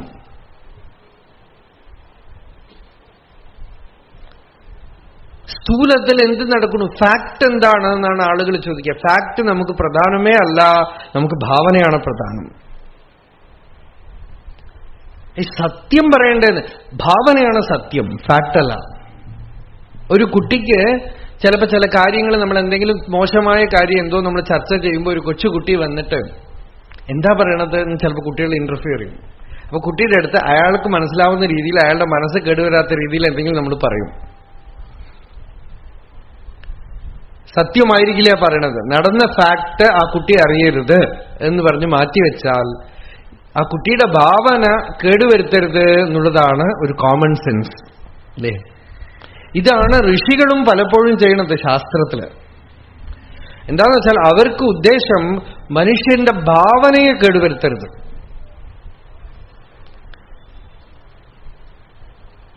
പക്ഷെ വെസ്റ്റേൺ മൈൻഡ് മുഴുവൻ നോക്കൂ, അവർക്ക് ഫാക്റ്റാണ് പ്രധാനം, ഭാവനയല്ല. അതുകൊണ്ട് ഫാക്ട് എന്ന് പറഞ്ഞ് എല്ലാ വൃത്തികേടുകളും അവർ പ്രചരിപ്പിക്കും. സാധകന്മാരുടെയും ഭക്തന്മാരുടെയും ഒക്കെ ഭാവനകളെ നശിപ്പിക്കുക. എല്ലാം റിസർച്ച്, എല്ലാത്തിൻ്റെ ഉള്ളിലേക്ക് റിസർച്ച്. ഇറങ്ങിപ്പോ. കൃഷ്ണൻ ജനിച്ചിരുന്നുവോ, രാമൻ ജനിച്ചുവോ, ഇങ്ങനെ ഉണ്ടായിരുന്നോ, ഈ കാലത്തുണ്ടായിരുന്നോ, ആ കാലത്തുണ്ടായിരുന്നോ, അടുത്ത കാലത്തുണ്ടായിരുന്ന ശങ്കരാചാര്യരെ കുറിച്ച് തന്നെ എത്ര ചോദ്യമാണ്. നാളെ നമ്മളിവിടെ ഒരു പുസ്തകം പ്രകാശിപ്പിക്കേണ്ട, ആത്മതീർത്ഥം, ആചാര്യസ്വാമിയുടെ ചരിത്രം. ഏകദേശം ഒരു 12 വർഷം ഉള്ളില് ഒരു ദിവ്യഗർഭം പോലെ ഉണ്ടായിരുന്നതാണ്. ഈ അടുത്ത കാലത്താണ് അത് എഴുതി ഒരുപാട് പേര് അതിനുവേണ്ടി തപസ് ചെയ്തു അത് ഒരു രൂപത്തിൽ കൊണ്ടുവരാനായിട്ട്. നാളെ നിങ്ങൾക്ക് വരുമ്പോൾ കാണാം പുസ്തകം. ഭാഗവതം പോലെ, ഗീത പോലെ, രാമായണം പോലെ സൂക്ഷിക്കേണ്ട, കേരളത്തിൽ മുഴുവൻ എത്തേണ്ട ഒരു ഗ്രന്ഥമാണ്. ധാരാളം കോപ്പി കൊണ്ടുവരേണ്ടത്. നമുക്ക് ആർക്കെങ്കിലും കൊടുക്കണമെങ്കിൽ പോലും ഈ ദിവ്യഗ്രന്ഥം പോയി ചേരട്ടെ. ആരാധിക്കേണ്ട ഒരു ദിവ്യഗ്രന്ഥമാണ് ആചാര്യസ്വാമിയുടെ ചരിത്രം. അതിൽ തന്നെ എത്ര ചർച്ചകളറിയോ. ഒരുപാട് അതിനുവേണ്ടി പല വിഷയങ്ങളും നോക്കിയപ്പോൾ കണ്ടതാണ്. ഏറ്റവും അടുത്തുണ്ടായിരുന്ന മഹാപുരുഷൻ, അവിടെ തന്നെ എത്ര ചർച്ചകളാണ്, എത്ര ഡിസ്കഷൻസ്. കാലം, ഈ കാലമൊന്നും ഋഷികളുടെ സമ്പ്രദായത്തിൽ ഇല്ല. ഈ കാലത്തിലാണോ, AD ആണോ? ഈ AD BC മാത്രം ആരും ചോദ്യം ചെയ്യണില്ല. AD ആണോ BC ആണോ എന്നും നമ്മുടെ ആളുകൾ കിടക്കുന്ന ചർച്ച. യേശു ക്രിസ്തുവിനെ നടുവിൽ നാട്ടിയിട്ടാണ് അങ്ങോട്ടും ഇങ്ങോട്ടും പോണത്. അദ്ദേഹം ഉണ്ടായിരുന്നു എന്നൊരു ചോദ്യം ആർക്കുമില്ല. അദ്ദേഹത്തിനെ തന്നെ ചോദ്യം ചെയ്യാലോ വേണമെങ്കിൽ. ഇതൊക്കെ മനസ്സിന്റെ വിഭ്രാന്തികളാണ്, വിഭ്രമങ്ങളാണ്. നമുക്ക് ഭക്തിയാണ് പ്രധാനം, ജ്ഞാനമാണ് പ്രധാനം, വൈരാഗ്യമാണ് പ്രധാനം, അല്ലാതെ കാലമല്ല. മനസ്സിനെ കേടുവരുത്തുന്ന ഒരു വാർത്തകൾ ഉണ്ടാവാൻ പാടില്ല. മനസ്സിനെ വികലമാക്കുന്ന ഒരു വാർത്തകളും ഇൻസിഡൻസും ഉണ്ടാവും. അതൊക്കെ ഹൃദയത്തിൽ വെച്ചുകൊണ്ട് ഋഷി സമ്പ്രദായത്തിലാണ് ഈ ഗ്രന്ഥത്തില്. വേറെ ഒന്നും ആചാര്യസ്വാമിയുടെ തന്നെ വാക്കുകളേ ഉള്ളൂ. അതിൽ 3/4 ഭാഗവും സ്തോത്രങ്ങളും ഭാഷ്യത്തിലുള്ള വചനങ്ങളും ഉപദേശങ്ങളും ഒക്കെ ആയിട്ട് നാളെ വൈകുന്നേരം ഇവിടെ നമ്മളത് അവതരിപ്പിക്കും. സാന്ദർഭികമായിട്ട് അത് പറഞ്ഞു വന്നു. ഭാവന, ഭാവാഹ, ആ ഭാവനയെ നന്നാക്കലാണ് അധ്യാത്മ സാധനയിൽ പ്രധാനം. ആ ഭാവനയ്ക്ക് നമ്മൾ ഭഗവാനെ അങ്ങോട്ട് മുമ്പിൽ വെച്ചുകൊണ്ട് നിശ്ചയിച്ചുകൊണ്ട്, ഭഗവാനിൽ നിന്നാണ് എല്ലാം ഉദ്ഭവിച്ചതെന്ന് ആദ്യം തത്വമായിട്ട് നിശ്ചയിച്ചു. തത്വമായിട്ട് നിശ്ചയിച്ച ശേഷം ഇനി യോഗത്തിലേക്ക് വരികയാണ്. യോഗം ഭക്തിയോഗം. ഭക്തിയോഗം എന്താന്ന് വെച്ചാൽ പതുക്കെ പതുക്കെ എല്ലാവരിലും ഭഗവാനെ കാണാൻ തുടങ്ങും. സാധകന്മാർക്കത് സാധിക്കും. വരുന്നവർ ആനന്ദാശ്രമത്തില് സ്വാമി രാമദാസിനെ കാണാൻ പോയ ഒരു ഭക്തൻ ചോദിച്ചു, നിങ്ങൾ രാമനാമാണ് ജപിക്കണത്, ഇവിടെ രാമന്റെ ഫോട്ടോ ഒന്നും കാണാനില്ലല്ലോ, നിങ്ങൾ ഉപാസിക്കുന്ന രാമൻ എവിടെ? ഈ വരുന്ന എല്ലാ രൂപവും രാമനാണ്. രാമനാണെന്ന് ആദ്യം തീരുമാനിക്കുന്നത് ജ്ഞാനം. പിന്നെ രാമനാണെന്ന് കാണാൻ ഇത്തിരി മെനക്കെടുണ്ട്. എന്താന്ന് വെച്ചാൽ അവരുടെ രൂപം കാണും, അവരുടെ അടുത്ത് ഉള്ള ദോഷങ്ങൾ കാണും, നല്ലത് കാണും, ചീത്ത കാണും, വികാരങ്ങളുണ്ടാവും. ഇതൊന്നും ഇല്ലാതാവാൻ പതുക്കെ പതുക്കെ, അതാണ് ഭാഗവതത്തിൽ അവസാനം ഉദ്ധവരെടുത്ത് ഭഗവാൻ പറഞ്ഞ് പ്രണമേത് ദണ്ഡവത് ഭൂമോ ആശ്വചാണ്ടാള ഗോഖരം. സാഷ്ടാംഗം വീണ് നമസ്കരിക്കാന്നാണ്. പ്രത്യേകിച്ച് ആരുടെങ്കിലും ദേഷ്യം തോന്നുന്നുണ്ടെങ്കിൽ അവരെ ആദ്യം നിർത്തി നമസ്കരിക്കാം. ആരുടെങ്കിലും അസൂയ തോന്നുന്നുണ്ടെങ്കിൽ അവരെ നമസ്കരിക്കുക. ആരുടെങ്കിലും എന്തെങ്കിലും വിരോധഭാവം തോന്നുന്നുണ്ടെങ്കിൽ നമസ്കരിക്കുക. അങ്ങനെ പതുക്കെ പതുക്കെ പതുക്കെ എല്ലാത്തിലും ഈശാവാസ്യമിതം സർവം യത്കിഞ്ച ജഗത്യാം ജഗത് എന്നുള്ള ദർശനം വരണ വരയ്ക്കും ഏവമുപാസീത മനോവാക്കായ വൃത്തിഭി, മനസ്സുകൊണ്ടും വാക്കുകൊണ്ടും ചിത്തവൃത്തികൾ കൊണ്ടും ഒക്കെ തന്നെ ഇങ്ങനെ ഉപാസിച്ച് ഭഗവത് ഭാവം ഉണ്ടാവണ വരെ ഉപാസിക്കൂ എന്ന് ഭാഗവതം വിധിച്ചു. അങ്ങനെ വികൽപ്പങ്ങളൊക്കെ നിവൃത്തിയാക്കുമ്പോ അതിനുള്ളൊരു സാധനയാണ് പറഞ്ഞ അഹം ഇതി മത്വ. എല്ലാം ഭഗവാൻ എന്നാണ് ഉദിച്ചു നിന്ന് അസ്തമിക്കണതെന്ന് അറിഞ്ഞിട്ട് ബുധാഹ എന്ന് വെച്ചാൽ അറിവുള്ളവര് പിന്നെ ഭക്തി ചെയ്യണമെന്നാണ്. എങ്ങനെ ഭക്തി ചെയ്യണു? ഭാവസമന്വിത. ആ ഭാവസമന്വിത ഭക്തി എങ്ങനെയാ? അങ്ങനെയാണ് ഭക്തന്മാര് പതുക്കെ പതുക്കെ ഒരു പ്രിയം വളർത്തിയെടുക്കണത്, എല്ലാവർക്കും ഒരു സേവ ചെയ്യണത്, ഒരു കൈങ്കര്യം ചെയ്യണത്. അഥമാം സർവേഷു ഭൂതേഷു ഭൂതാത്മാനം കൃതാലയം അർഹയേത് ദാനമാനാഭ്യാം മൈത്രിയ അഭിന്നേന ചക്ഷുഷ എന്ന് ഭാഗവതത്തിൽ കപില ഭഗവാൻ പറഞ്ഞു. ഞാൻ സർവഭൂതങ്ങളിലും ഭൂതാത്മാ അന്തര്യാമിയായിട്ടിരിക്കണു. ഞാൻ ഏതൊക്കെ രൂപത്തിൽ വരുന്നു അതാത് രൂപത്തിൽ അർച്ചിക്കുകയാണ്. എന്നുവെച്ചാൽ വിശപ്പോടെ വന്ന അന്നം കൊണ്ട് അർച്ചിക്കൂ, ദാഹത്തോടെ വന്നാൽ ജലം കൊണ്ട് അർച്ചിക്കൂ, വേറെ എന്തെങ്കിലും അർത്ഥിച്ചു കൊണ്ടുവന്നാൽ അതുകൊണ്ട് അർച്ചിക്കുക. ഒന്നുമില്ലെങ്കിൽ ഒരു നമസ്കാരം കൊണ്ട് അർച്ചിക്കൂ, ഒരു ബഹുമാനം കൊണ്ട് അർച്ചിക്കൂ, ഒരു ആദരവ് കൊണ്ട് അർച്ചിക്കൂ. ഇങ്ങനെ പതുക്കെ പതുക്കെ പതുക്കെ ഭഗവത് ഭാവം എല്ലായിടത്തും ഉണ്ടാവാം. ഈ വ്യവഹാരത്തില് ഭാവസമന്വിതാഹ, ഭാവമണ്ഡലത്തിനെ ശുദ്ധമാക്കാൻ പതുക്കെ പതുക്കെ ധ്യാനഫലം ഉണ്ടാവും നമുക്ക്. ഏകാന്തത്തിൽ ചിലരൊക്കെ പറയും ഈ മനുഷ്യരെ കാണാനാണ് ബുദ്ധിമുട്ട്. ഏകാന്തത്തിൽ പോയി മലയും വൃക്ഷങ്ങളും ഒക്കെ ഭഗവത് സ്വരൂപമാണ് കാണാം. അത് നമ്മളുടെ അടുത്തൊന്നും ചണ്ട കൂടാനൊന്നും വരില്ലല്ലോ. അതുകൊണ്ട് അതിലൊക്കെ പരമാത്മസ്വരൂപം ഭഗവത് സ്വരൂപം കാണാൻ എളുപ്പമാണെന്ന്. അത് ശരിയാണ്, ഒരു ലെവൽ വരയ്ക്കും അങ്ങനെയൊക്കെ ചെയ്യാം ഉപാസന. സർവം ഖലു ഇദം ബ്രഹ്മ, അല്ലേ? പ്രകൃതിയുടെ അലൗകികമായ സൗന്ദര്യം കാണുമ്പോൾ ബ്രഹ്മഭാവം എളുപ്പത്തിൽ വരും. ഗംഗയെ കാണുമ്പോൾ സാക്ഷാത് ജഗദീശ്വരി എന്ന് പറയാതെ തന്നെ തോന്നും. ഹിമാലയത്തിനെ കാണുമ്പോൾ സാക്ഷാത് പരമേശ്വര സ്വരൂപം എന്ന് തോന്നും. അരുണാചലത്തിനെ കാണുമ്പോൾ സാക്ഷാത് പരമേശ്വര സ്വരൂപം എന്ന് തോന്നും. അത് തന്നെ പതുക്കെ പതുക്കെ ത്വം സ്ത്രീ, ത്വം പുമാനസി, ത്വം കുമാര ഉദവാ കുമാരി, ത്വം ജീർണോ ദണ്ഡേന വഞ്ചസി, ത്വം ജാതോ ഭവസി വിശ്വതോ മുഖഃ, വിശ്വതശ്ചക്ഷുരുത വിശ്വതോ മുഖോ, വിശ്വതോ ഹസ്തൗത വിശ്വതസ്പാത്.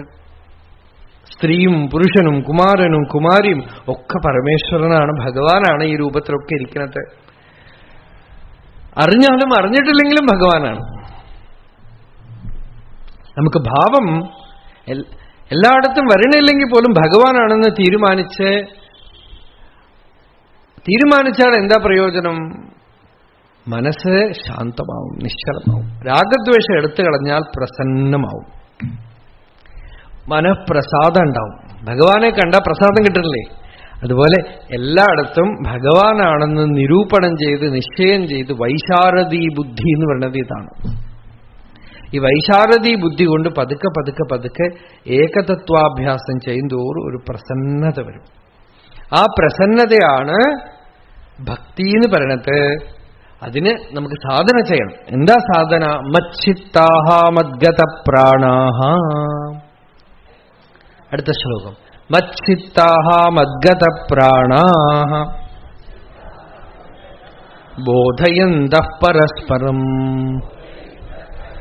കഥയന്തശ്ച മാം നിത്യം തുഷ്യന്തി ച രമന്തി ച.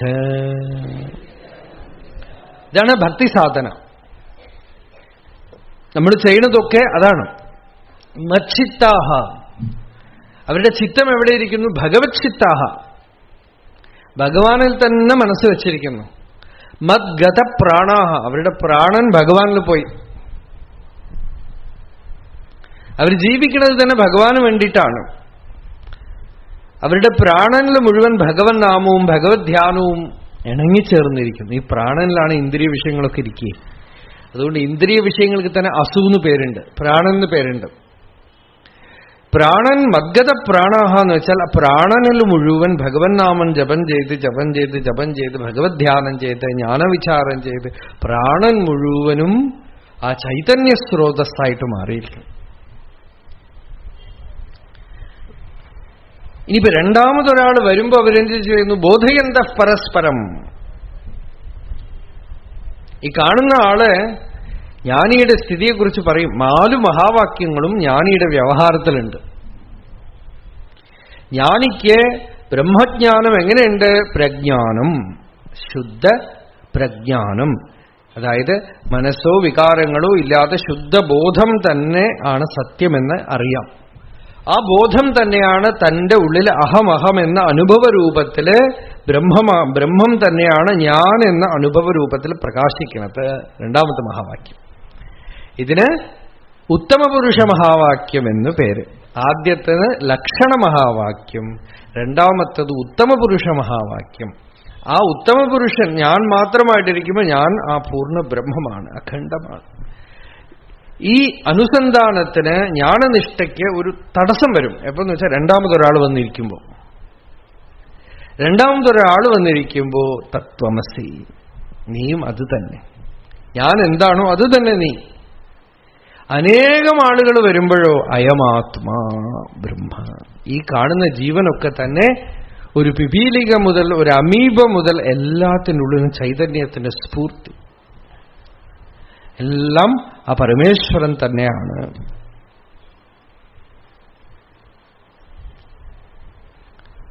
അങ്ങനെ കാണുമ്പോ 4 മഹാവാക്യങ്ങളും ജ്ഞാനിയുടെ വ്യവഹാരത്തിലുണ്ട്. ഇപ്പൊ ഭഗവത് ഭക്തന്മാര് മനസ്സില് സദാ ഭഗവാനെ ധ്യാനിക്കുന്നു. ജീവിക്കുന്നത് തന്നെ ഭഗവാന് വേണ്ടിയിട്ടാണ്. ഭക്തന്മാർ തമ്മിൽ കൂടുമ്പോൾ പരസ്പരം ഭഗവത് കഥകൾ പറഞ്ഞും ഭഗവത് നാമം സങ്കീർത്തനം ചെയ്തും ജപം ചെയ്തും ധ്യാനിച്ചും. കഥയന്തശ വായി തുറന്ന വേറൊന്നും പറയാനില്ല. ഭാഗവതത്തിൽ കപിലൻ പറയണു, സത്സംഗം ആരെടുത്ത് വേണമെന്ന് വെച്ചാൽ ആരും ഒന്നുമില്ലാതെ വെറുതെ ഇരിക്കുമ്പോഴും ഭഗവത് വിഷയങ്ങളെ പറഞ്ഞുകൊണ്ടിരിക്കുവോ അവിടെ പോകും. അല്ല സത്സംഗം എന്ന് വെച്ചാൽ ഒരു അറേഞ്ച് ചെയ്ത് മൈക്ക് ഉണ്ടെങ്കിലേ പറയുള്ളൂ എന്നൊന്നുമില്ല. കഥയന്തശ്ചമാം നിത്യം തുഷ്യന്തിചര. സന്തോഷിക്കണം, ആനന്ദം ഉണ്ടാവണം, രോമാഞ്ചം ഉണ്ടാവും, ഭാവഭക്തി ഉണ്ടാവും. ഭഗവത് കഥാശ്രവണം ചെയ്യുമ്പോ ഭഗവത് ഭക്തി ഉള്ളിലുണ്ടാവുന്നു. ഭഗവൻ നാമം ജപിക്കുമ്പോൾ ഉള്ളില് ആനന്ദം ഉണ്ടാവുന്നു. തുഷ്യന്തി രമന്തി, സന്തോഷം ഉണ്ടാവുന്നു. പ്രഹ്ലാദൻ പറഞ്ഞു, ഈ തുഷ്യന്തി രമന്തി ഒക്കെ പ്രഹ്ലാദൻ വർണ്ണിക്കുമ്പോൾ പറഞ്ഞു, ഹരേ ജഗത്പദേ നാരായണേതി ആക്രന്ദത്തെ എന്ന്. ഇതൊക്കെ ഭക്തന്മാരിൽ കാണും അല്ലേ? സങ്കീർത്തനം ചെയ്യുമ്പോൾ അവർക്ക് ഭാവം ഉണ്ടാവും. തുഷ്യന്തിച്ച രമന്തിച്ച് എന്നുവെച്ചാൽ അവരുടെ മനസ്സ് മുഴുവനും ഭഗവതാകാരം പൂണ്ടിരിക്കുകയാണ്. അവരുടെ വികാരം ഭഗവാനിലാണ്, ഇമോഷൻസ് ഒക്കെ ഭഗവാനിലാണ്.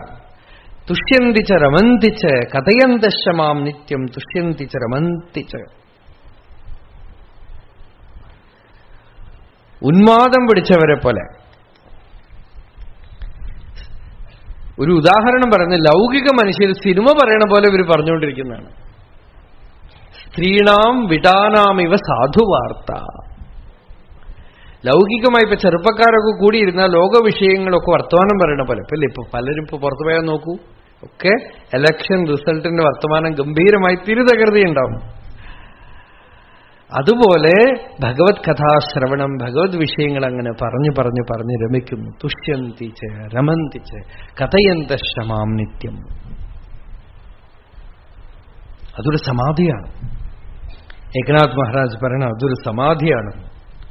അതിന് മൗനം എന്നുള്ളതിന് ഒരിടത്ത് അദ്ദേഹം അർത്ഥം പറയണത് തന്നെ ഈ അലൗകികമായ ബ്രഹ്മവിദ്യ പറയണത് മൗനം എന്നാണ്. ഉത്തമ മൗനം എന്താന്ന് വെച്ചാൽ നോക്കൂ, ഒരു വാങ് മൗനമുണ്ട്. അതെന്താന്ന് വെച്ചാൽ മൗനവ്രതം എടുക്കണം, പക്ഷെ മനസ്സൊക്കെ പ്രവർത്തിക്കും എന്നൊക്കെ പറഞ്ഞു. ആ മൗനവ്രതത്തില് ചിലരുടെ ബുദ്ധിമുട്ട് എന്താന്ന് വെച്ചാൽ അവരുടെ കൂടെ ഇരിക്കുന്നവർക്ക് ഇവർ പറയണതിനൊക്കെ നേരെ ഓപ്പോസിറ്റ് ചെയ്തുകൊണ്ടേയിരിക്കും.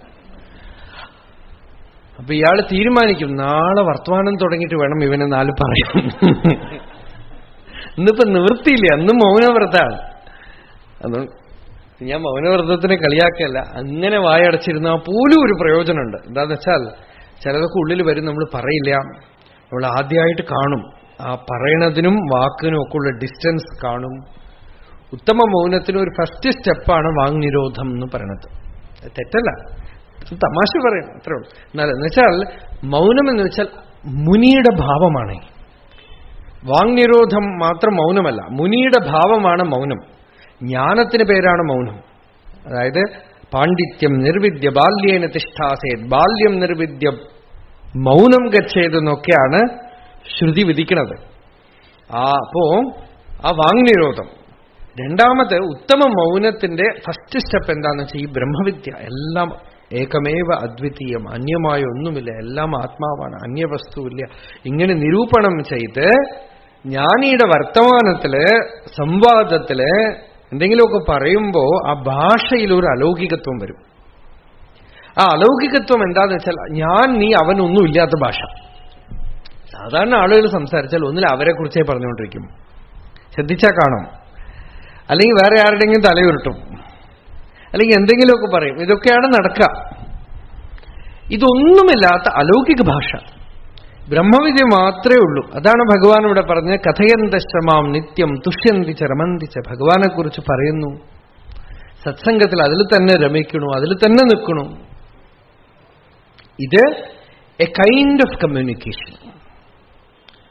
അവിടെയും അനുഭവമുണ്ടെങ്കിൽ ഒരു മിസ്റ്ററി എന്താന്ന് വെച്ചാൽ ഭാഷയൊന്നും കാര്യമില്ല. പലപ്പോഴും സത്സംഗത്തിൽ നമ്മൾ ശ്രദ്ധിക്കും, തമിഴ് മലയാളമൊന്നും അറിയാത്ത ആളുകളൊക്കെ പോലും വന്നിരുന്ന് കേൾക്കും. ഇവിടെ പോലും 2 വർഷം മുമ്പ് ഒരു ഗുജറാത്തി അമ്മ വന്നിരുന്നു. ആ അമ്മ ഹരിദ്വാറിലൊക്കെ വന്നിരുന്നു.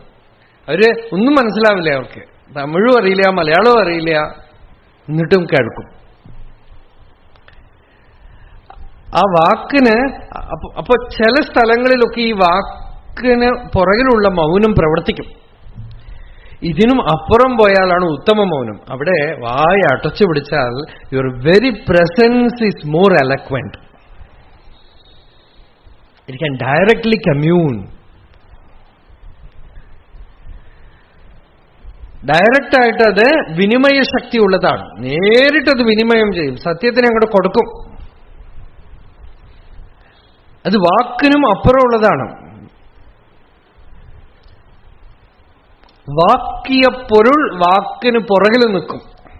ആ വാക്കിന്റെ പൊരുളുണ്ടല്ലോ, വാക്കിനെയും അതിക്രമിച്ചു നിൽക്കും. അങ്ങനെയുള്ള ആ മൗനത്തിന്റെ രസത്തിന് മുമ്പുള്ള ഒരു സ്റ്റേജാണ് ഭഗവാൻ ഇവിടെ പറഞ്ഞു രസിക്കുന്നു. കഥയന്തശ്രമാം നിത്യം തുഷ്യന്തി ച രമന്തി ച.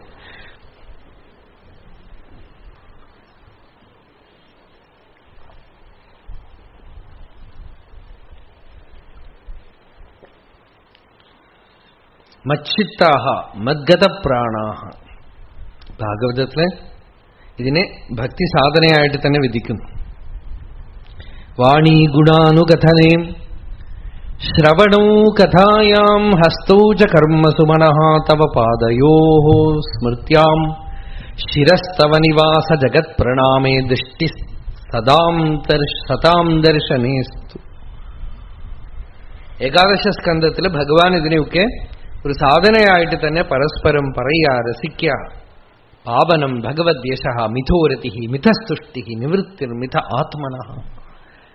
സ്മരന്ത സ്മാരയന്തശ്ച മിഥോ അഘൗഗഹരം ഹരിം ഭക്ത്യാ സഞ്ജാതയാ ഭക്ത്യാ ബിഭ്രതി ഉത്പുളകാം തനും. സ്മരന്ത ഭഗവാനെ ഉള്ളിൽ സ്മരിക്കണു, അടുത്തിരിക്കണവരെ സ്മരിപ്പിക്കണു, ഉള്ളിലുള്ള പാപവാസനയൊക്കെ കഴുകിക്കളയുന്നു. ഉത്പുളകാം തനും എന്നാണ്. പുളകാങ്കിതമായ ഗാത്രത്തോടുകൂടെ, രോമാഞ്ചത്തോടുകൂടെ ഇരുന്നുകൊണ്ട് ഭഗവത് കഥകൾ പരസ്പരം, അതൊരു സമാധിയാണ്. ഉത്തമ സത്സംഗം പരസ്പരം ഭഗവാനെക്കുറിച്ച്, ഗുരുവിനെക്കുറിച്ച്, മഹാപുരുഷന്മാരെക്കുറിച്ച് വൈരാഗ്യ വിഷയമായിട്ടൊരു സംവാദം ചെയ്യുമ്പോൾ ഒരു തരത്തിലൊരു വണ്ണസ്വരം, അത് ഒരു സമാധിസ്ഥിതിയാണ്. ഇൻഫോർമലായിട്ട് തനിയെ ഇരുന്ന് പറയുമ്പോൾ പോലും ആ ഒരു സമാധി അനുഭവമാണ്. ഇതാണ് ശ്രീരാമകൃഷ്ണ പരമഹംസർക്ക് ലാസ്റ്റ് വരെ നിർത്താൻ പറ്റിയില്ല. ക്യാൻസർ തൊണ്ടയിൽ പിടിച്ചിട്ടും സർക്കാർ ഡോക്ടർ വന്നിട്ട് പറയും, ആരെടുത്ത് സംസാരിക്കരുതെന്ന് പറയും ഡോക്ടർ. എന്നിട്ട് ശ്രീരാമകൃഷ്ണദേവന്റെ അടുത്ത് ഡോക്ടർ വരുമ്പോൾ പറയും, എന്റെ അടുത്ത് മാത്രം സംസാരിക്കാമെന്ന് പറയും. എന്നുവെച്ചാൽ അദ്ദേഹത്തിന് ആ രുചി കിട്ടിയേ. അപ്പൊ അദ്ദേഹം രാമകൃഷ്ണദേവന്റെ അടുത്ത് പറയും, എന്റെ അടുത്ത് സംസാരിക്കാൻ തിരിയെന്ന് പറയും.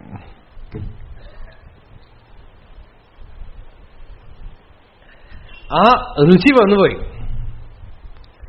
സ്മരന്തഃ സ്മാരയന്തഃ മിതഃ അഘൗഗഹരം ഹരിം ഭക്ത്യാ സഞ്ജാതയാ ഭക്ത്യാ ബിഭ്രതി ഉത്പുളകാം തനും. ഒരു പുളക്കുണ്ടാവും, രോമാഞ്ചം ഉണ്ടാവും, ഒരു തരത്തിലൊരു സമാധിഭാവം ഉണ്ടാവും. സത്സംഗത്തിനെ ശുദ്ധീകരിച്ചാലേ ഇതൊക്കെ ഉണ്ടാവുള്ളൂ. സത്സംഗത്തിൽ എന്തെങ്കിലും മോട്ടീവ് ഉണ്ടെങ്കിൽ ഉണ്ടാവുകയില്ല. അതുകൊണ്ടാണ് നമുക്കിപ്പോൾ മൈക്ക് വെക്കണത്, അറേഞ്ച് ചെയ്യണത്, നോട്ടീസ് ഒന്നും ഇതിന് കുറുകെ വരാൻ പാടില്ല. ഇതിന് പുറകിൽ എന്തെങ്കിലും ഉദ്ദേശം ഉണ്ടെങ്കിൽ, വാക്കിന് പുറകിലെ വിവക്ഷ അശുദ്ധമായാൽ പോലും സത്സംഗം വിഫലായിട്ട് പോകും. പറയണതിന് പുറകിൽ പറയണ ആളുടെ ചിത്തത്തിൽ എന്തെങ്കിലുമൊക്കെ തത്തോ അന്യതാ കിഞ്ചന യദ് വിവക്ഷത. വ്യാസഭഗവാന്റെ അടുത്ത് നാരദൻ പറഞ്ഞു, ഹേ വ്യാസരെ, നിങ്ങൾ പറയണതിന് പുറകിൽ വേറെ എന്തെങ്കിലുമൊക്കെ ഉദ്ദേശം ഉണ്ടെങ്കിൽ പൃഥക്. കേൾക്കുന്നവരുടെ ഉള്ളിൽ ഒരു വിഭ്രമം ഉണ്ടാവുന്ന, മനസ്സ് നിൽക്കില്ല, ശാന്താവല. അതുകൊണ്ടാണ് ആദ്യം തുഷ്യന്തി രമന്തി എന്ന് പറഞ്ഞു. സന്തോഷിക്കണു, രമിക്കണു, ആനന്ദിക്കുന്നു, പരസ്പരം പറയുന്നു. അങ്ങനെ ഒരു ഭാവസ്ഥിതി, സമാധിസ്ഥിതി. കഥയന്തശമാം നിത്യം തുഷ്യന്തിച്ച് രമന്തിച്ച്. അങ്ങനെ സദാ ഭഗവത് ലോകത്തിൽ തന്നെ ഇരിക്കുന്നവർ, ഭഗവത് അനുഭൂതിയുടെ മണ്ഡലത്തിൽ തന്നെ ഇരിക്കുന്നവർ സതതയോഗികൾ, നിത്യയുക്തന്മാർ, നിരന്തര ഭഗവത് സ്മരണ ചെയ്യുന്ന ഭാഗവതന്മാർ. അവരുടെ കാര്യത്തിൽ ഭഗവാൻ പറയണു, അവര് ഇപ്പൊ നമ്മൾ പറഞ്ഞല്ലോ, ഇതൊരു സമാധിയാണ്, ഇതിനും മേലെയാണ് ആ മൗനം എന്ന് പറഞ്ഞു, ജ്ഞാനം, ജ്ഞാനസ്ഥിതി. അതെപ്പോ വരും? ഭഗവാൻ പറഞ്ഞു, അതൊക്കെ ഞാൻ നോക്കിക്കൊള്ളാം, ഇതുവരെയ്ക്കും വരിക, ബാക്കി ഞാൻ നോക്കിക്കൊള്ളാം. നീ ഉദ്ദേശം ശരിയാക്കൂ, നല്ല സംഘത്തിലേക്ക് അങ്ങോട്ട് പ്രവേശിക്കാം, സത്സംഗത്തിൽ വരാം, നിന്റെ സ്മരണം ശുദ്ധമാവട്ടെ, വാക്ക് ശുദ്ധമാവട്ടെ, മനസ്സ് ശുദ്ധമാവട്ടെ, ഇന്ദ്രിയങ്ങളൊക്കെ ശുദ്ധമാവട്ടെ, ബാക്കി ഞാൻ നോക്കിക്കൊള്ളാം. അടുത്ത ശ്ലോകം നോക്കൂ. തേഷാം സതതയുക്താനാം ഭജതാം പ്രീതിപൂർവകം ദദാമി ബുദ്ധിയോഗം തം യേന മാം ഉപയാന്തി തേ.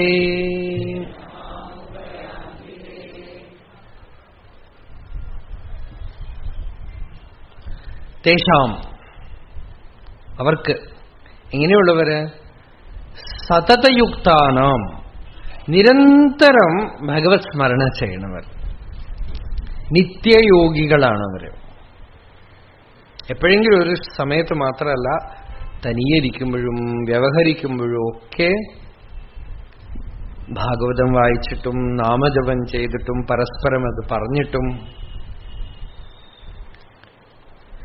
ദിവ്യക്ഷേത്രങ്ങൾ സന്ദർശിച്ചിട്ടും ആരാധന ചെയ്തിട്ടും ഇങ്ങനെ പല വിധത്തിലും നിരന്തരം ഭഗവത് ഭാവത്തിനെ നിർത്തിക്കൊണ്ടിരിക്കുകയാണ്.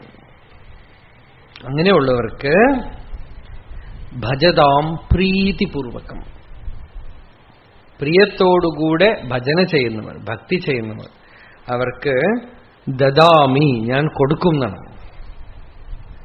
എന്താ കൊടുക്ക? ബുദ്ധിയോഗം.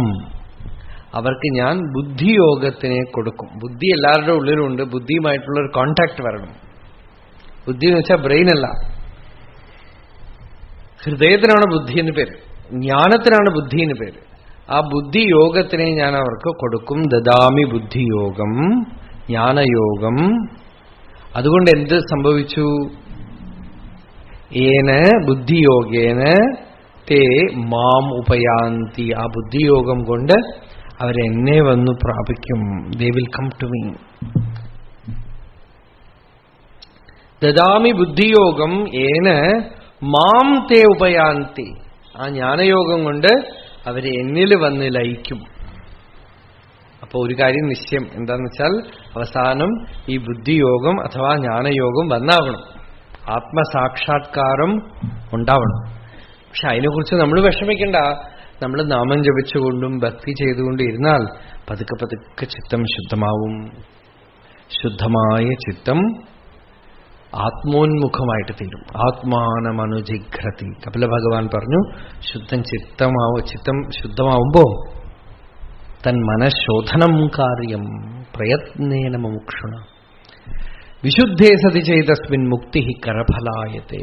ചിത്തം ശുദ്ധമാവുമ്പോ പതുക്കെ പതുക്കെ നമ്മൾ ഈ ശരീരമൊന്നും അല്ലാന്നും നമ്മൾ മനസ്സല്ലാന്നും ഇതൊന്നുമല്ലാത്ത ഒരു ചൈതന്യത്തിനെ സെന്ററിൽ നമ്മൾ കാണും. ബോധത്തിനെ നമ്മളുടെ കേന്ദ്രത്തില് ഹൃദയം എന്നുള്ള ഒരു സെന്റർ നമ്മൾ തുറക്കും ഉള്ളിൽ. ഇപ്പൊ നമുക്ക് മൈൻഡ്, മനസ്സെന്ന് പറഞ്ഞാൽ അറിയും, ബുദ്ധിയൊക്കെ അറിയും, ഇന്ദ്രിയങ്ങളൊക്കെ അറിയും. പക്ഷെ ഈ ഹൃദയം എന്ന് പറയുന്ന ഒരു കേന്ദ്രത്തിനെ ഇതുവരെ നമ്മൾ ചകഞ്ഞ് കണ്ടിട്ടില്ല. ഈശ്വര അനുഗ്രഹം ഉണ്ടാവുമ്പോ ഈ ഹൃദയസ്ഥാനത്തിനെ നമ്മൾ ലൊക്കേറ്റ് ചെയ്യും. നമ്മളുടെ അഹങ്കാരം ഉദിക്കുകയും അസ്തമിക്കുകയും ഒക്കെ ചെയ്യുന്ന ഒരു സെന്റർ നമ്മളുടെ ഉള്ളിലുണ്ട്. അമൃതനാഡി, അവിടെയാണ് അമൃതനാഡി, ഹൃദയസ്ഥാനത്തിൽ. അത് തുറക്കും. നമ്മളുടെ ബുദ്ധി അലൗകികമായ ശക്തി നേടിയെടുക്കണം എന്നുവെച്ചാൽ അദ്വൈതജ്ഞാനത്തിന് പരിപക്വമായിട്ട് തീരുന്നു. Divisionless awareness. It is not intellect, it is intelligence. Intellect is only spark, a bubble. Intelligence is Ocean.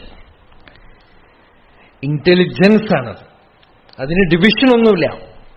ഇന്റലക്റ്റിന് division ഉണ്ട്. അതിനൊരു രൂപം, നാമം, വികാരങ്ങളൊക്കെ കാണാൻ പറ്റുള്ളൂ. ഇത് ആകാശകൽപ്പജ്ഞാനം എന്നാണ് ഋഷികൾ പറയുന്നത്. ജ്ഞാനേന ആകാശകൽപ്പേന യോ ധർമാൻ ഗഗനോപമാൻ ജ്ഞേയാഭിന്നേന സമ്പുദ്ധ തം വന്ദേ ദ്വിപദാം വരം. ആകാശകൽപ്പജ്ഞാനം. കാണുന്നവൻ, കാണപ്പെടുന്ന വസ്തു, കാണുന്നത് എന്നുള്ള ഭേദമൊക്കെ പോയി അവികൽപ്പജ്ഞാനം. അതിനുള്ള ശക്തി, ബുദ്ധി അസാമാന്യ വിഭൂതിയായിട്ട് തീരുന്നു ജ്ഞാനിയുടെ ഉള്ളിൽ. ആ ബുദ്ധി സൂക്ഷ്മദർശനമുള്ള ശക്തിയുള്ളതായിട്ട് തീരണം. സാധാരണ ആളുകൾ കാണാത്തതൊക്കെ ജ്ഞാനികൾ കാണുന്നു. എങ്ങനെ കാണുന്നു? പശ്യന്തി ബുദ്ധി എന്നൊക്കെ ഞാൻ പറഞ്ഞു അല്ലേ? ആ പശ്യന്തി ബുദ്ധി എല്ലാ ഡിവിഷൻസും കടന്നു പോകും. അതിന് പരിമിതികളൊന്നുമില്ല. വാട്ടർ ടൈറ്റ് കമ്പാർട്ട്മെന്റിലൊന്നും, ബ്രിഡ്ജൊന്നുമില്ല, നടുവിലെ ഷട്ടറൊന്നുമില്ല ആ ബ്രെയിനിന്.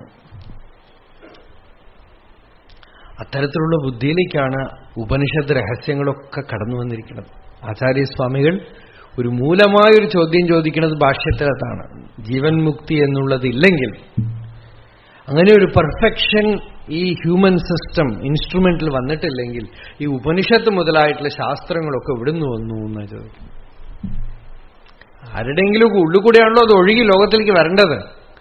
അതെങ്ങനെ വന്നു? നിങ്ങളിപ്പോ പുസ്തകത്ത് പഠിക്കുന്നു.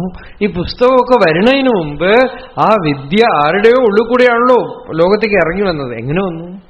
ആരെ പ്രണാളികയാക്കിക്കൊണ്ട് വന്നു? അയാളുടെ ബുദ്ധിയുടെ പ്രകൃതി എങ്ങനെയുണ്ടാവും?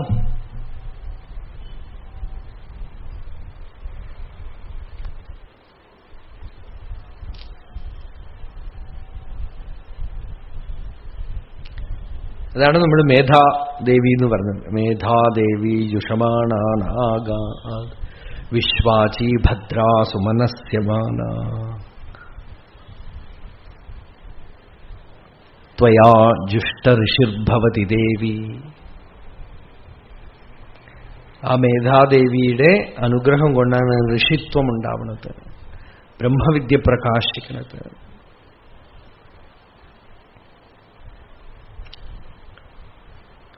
അതാണ് ബുദ്ധിയോഗം എന്ന് ഭഗവാൻ പറഞ്ഞത്. അപ്പോ ഭക്തി ചെയ്യുന്നത് നമ്മളുടെ കയ്യിലുണ്ട്. സാധന ചെയ്യുക, ജപം ചെയ്യുക, ധ്യാനം ചെയ്യണം. ഇതൊക്കെ ചെയ്തു കഴിഞ്ഞാൽ ഭഗവാന്റെ വാഗ്ദാനം എന്താന്ന് വെച്ചാൽ, കോളിംഗ് ബെൽ അടിച്ചാൽ വീട്ടിൽ ഓണർ ഉണ്ടെങ്കിൽ ഉള്ളിൽ നിന്ന് വന്ന് വാതിൽ തുറക്കും അല്ലേ? അതുപോലെ നമ്മൾ നാമം ജപിക്കുന്നത് കോളിംഗ് ബെൽ അടിക്കലാണ്. ഉള്ളിലാണ് പൂട്ടിയിരിക്കുന്നത്. വെളിയിലൊന്നും പൂട്ടില്ല. വെളിയിൽ നമ്മൾ തുറക്കാനൊന്നുമില്ല, ഉള്ളിൽ നിന്ന് തുറക്കും. വിവൃണുത്തേ എന്നാണ് ശ്രുതി പറയണത്. വിവൃണുത്തേ, തുറക്കും എന്നാണ്. നിരാവരണം, ആവരണം, ഒരു ചെറിയ ആവരണം പോലെ തോന്നുന്നു. ആ ആവരണങ്ങൾ, അതാണ് ബുദ്ധിയോഗം ദദാമി. എന്നുവെച്ചാൽ ബുദ്ധി ഉണ്ടല്ലോ, ആ ബുദ്ധി പുറമേക്ക് പോണതിന് പകരം അകമേക്ക്, അത് ഉള്ളിലേക്ക് തിരിഞ്ഞ ഉടനെ ഇറ്റ് ബിക്കംസ് അലൈവ്, അഫ്ലെയിം, ഇഫൾജന്റ്, ജ്യോതിർമയമായിട്ട് തീരുക. അതിന് സമാധിസുഖം. അതുകൊണ്ടാണ് ഭഗവാൻ ബുദ്ധിഗ്രാഹ്യം അതീന്ദ്രിയം എന്ന് പറഞ്ഞത്. അതീന്ദ്രിയത്തിനെ ഗ്രഹിക്കാൻ ശക്തിയുള്ള ബുദ്ധിയായിട്ട് തീരണമെന്നാണ്.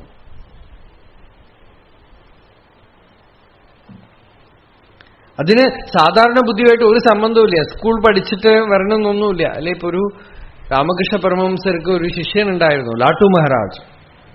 ശ്രീരാമകൃഷ്ണ പരമഹംസർക്ക് തന്നെ എഴുത്തും വായനയൊന്നും അറിയില്ല. എങ്കിലും നല്ല വലിയ കുടുംബത്തിൽ ജനിച്ച ആളാണ്. പക്ഷെ ഈ ലാട്ടു ഒരു ബീഹാറി കൂലിപ്പണിക്കാരൻ, സ്കൂൾ പഠിപ്പില്ല, ഒന്നുമില്ല. രാമചന്ദ്ര ദത്ത എന്ന് പറയുന്ന ഒരു ഭക്തന്റെ വീട്ടിൽ പണിക്കാരനായിട്ട് വന്ന ആളാണ്. രാമകൃഷ്ണ പരമഹംസരെ കണ്ട ഉടനെ ആകൃഷ്ടനായി. ലാട്ടുവിന് ഉപദേശിച്ചു കൊടുത്തു ശ്രീരാമകൃഷ്ണദേവൻ. പിൽക്കാലത്തിൽ അദ്ദേഹത്തിന് സന്യാസനാമമൊക്കെ കൊടുത്ത് വിവേകാനന്ദ സ്വാമി ഒരു പേര് കൊടുത്തു, അദ്ഭുതാനന്ദ സ്വാമി എന്ന് പേര് കൊടുത്തു. എന്താന്ന് വെച്ചാൽ ഒരു പഠിപ്പും അറിവും ഇല്ലാത്ത ആള് ബൃഹദ്വദേമ വിധധേസു വീരാഹ, ഉപനിഷത്തൊക്കെ പറഞ്ഞ അർത്ഥമൊക്കെ പറയും.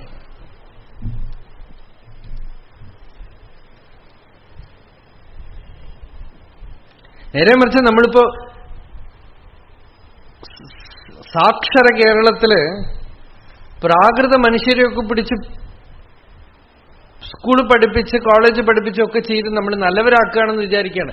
എന്താ ചെയ്യണമെന്ന് വെച്ചാൽ അയാൾ കത്തി എടുക്കുന്നതിന് പകരം ബോംബെടുക്കും, കള്ളു കുടിക്കുന്നതിന് പകരം ഫാറിൻ സാധനം കുടിക്കും. അത്രേ വ്യത്യാസമുള്ളൂ. എന്തു നല്ല കേരള അച്ചടക്കത്തോടെ, അമ്പലത്തിൽ പോലും ഇത്ര അച്ചടക്കമില്ല. വരുന്ന വഴിയൊക്കെ വരിയായിട്ട് ഓച്ചാനിച്ച് ഒരു നാണമില്ലാതെ, പഴയ കാലത്തൊക്കെ തലയിൽ തോർത്തിട്ടിട്ട് പോകുന്നു പറയും. ഇപ്പൊ ആ സ്ഥലത്തേക്ക് ഒരു നാണമില്ലാതെ വരി വരിയായിട്ട് നിൽക്കുകയാണ്. ഇതാണിപ്പോ പ്രയോജനം, പഠിപ്പിന്റെ പ്രയോജനം. പഠിപ്പ് കൊണ്ട് എന്തുണ്ടായി? വിദ്യാഭ്യാസം കൊണ്ടുണ്ടായി. വിദ്യാഭ്യാസമല്ല, വിദ്യാഭാസം. അല്ലേ? പഠിച്ചിട്ട് എന്ത് കിട്ടി? ഒരു പ്രയോജനമില്ല. പഠിക്കാതിരിക്കണവൻ എത്രയോ ഭേദം. അയാൾക്ക് ഇത്തിരി നാണമെങ്കിലും ഉണ്ടാവും. ഇയാൾ പഠിച്ച് അതും പോയി. ഇതുകൊണ്ടൊക്കെ ഇപ്പൊ പ്രയോജനം ഉണ്ടായത് ഇതിലൊന്നും ഇപ്പൊ നാണിക്കാനില്ല എന്നാണ്. ലജ്ജ അങ്ങോട്ട് പോയി നടത്തും, നാണം അങ്ങോട്ട് പോയി നടത്തും. ഇതാണ് ഇപ്പൊ ആകപ്പാടെ പ്രയോജനമുള്ളത്. അപ്പൊ പഠിപ്പ് കൊണ്ടൊന്നും കാര്യമില്ല. ഈ ഉള്ളിലുള്ള ഈ ആത്മകൃപ ഉണ്ടാവുമ്പോ ഒരു വിധത്തിലുള്ള യോഗ്യതയും ഇല്ലാന്ന് നമ്മൾ വിചാരിക്കുന്ന ആളുകൾ പോലും അവരിൽ മഹാവൈഭവം ഉണ്ടാവുകയാണ്, മഹാമേധാശക്തി ഉണ്ടാവുകയാണ്.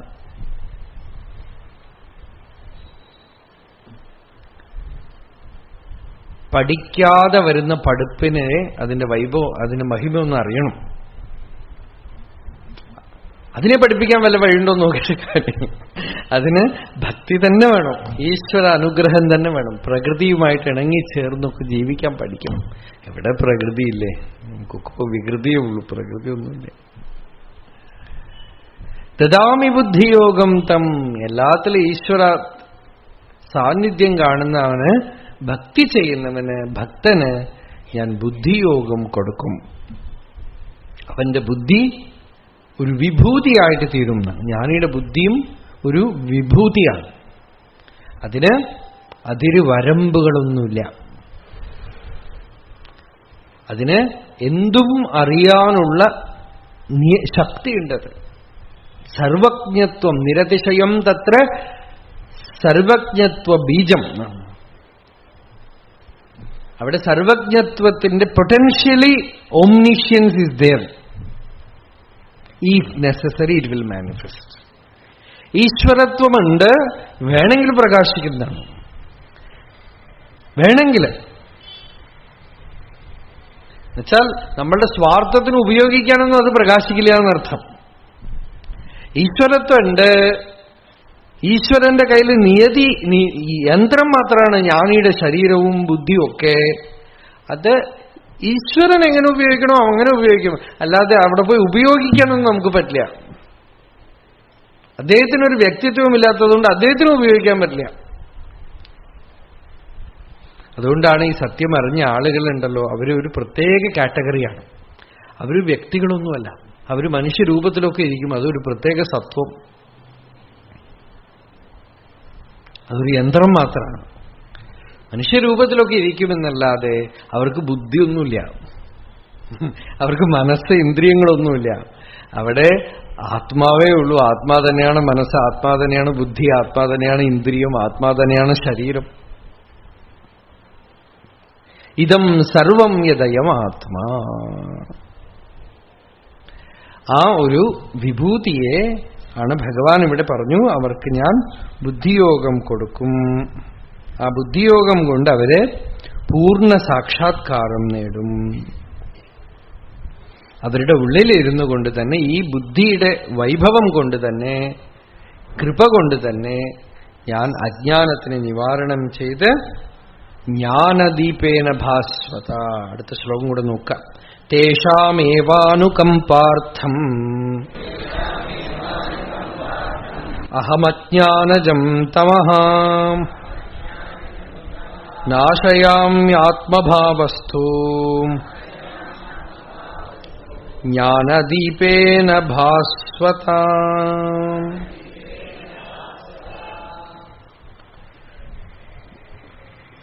അവരുടെ ഉള്ളിലിരുന്ന് ജ്ഞാനദീപം കൊണ്ട് അവരുടെ അജ്ഞാനത്തിനെ നിശേഷ നീക്കം ചെയ്ത് അവരെ പൂർണ്ണ ആത്മസ്വരൂപികളാക്കി തീർക്കും. ശങ്കരാചാര്യര് ഗീതാഭാഷ്യത്തിൽ പറയുന്നു, ലബ്ധ ഗുരുവാത്മപ്രസാദാണാം. ഗുരുവിന്റെ കൃപയും ആത്മാവിന്റെ കൃപയ്ക്കും പാത്രമായിട്ടുള്ളവർക്ക് നാതഃ പരം സുവിജ്ഞേയം ശ്വാസന്നതരം അസ്തി ബാഹ്യാകാര നിവൃത്ത ബുദ്ധീനാം. പുറമേ നിന്നും ബാഹ്യാകാര അപഹൃത ചിത്താനാം തു, പുറമേയുള്ള നാമരൂപങ്ങളിൽ മനസ്സിനെ വിട്ടുകളഞ്ഞവർക്ക് ആത്മഭൂതമപി സുവിജ്ഞേയമപി ദുർവിജ്ഞേയമിവ ദൂരസ്ഥമിവ അന്യദിവച പ്രതിഭാതി.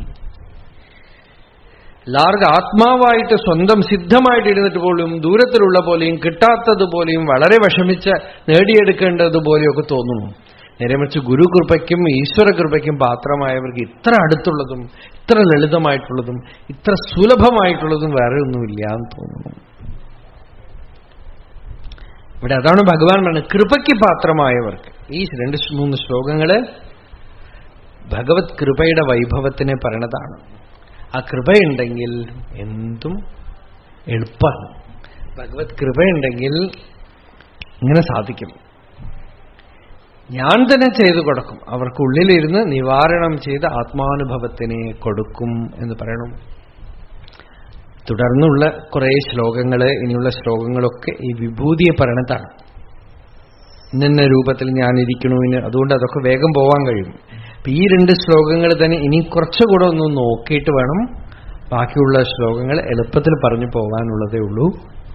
നമ്മൾ നാളെ രാവിലെയും നാളെ വൈകുന്നേരം ആയിട്ട് ചെയ്യാം. ഹരേ രാമ രാമ രാമ ഹരേ ഹരേ, ഹരേ കൃഷ്ണ കൃഷ്ണ കൃഷ്ണ ഹരേ.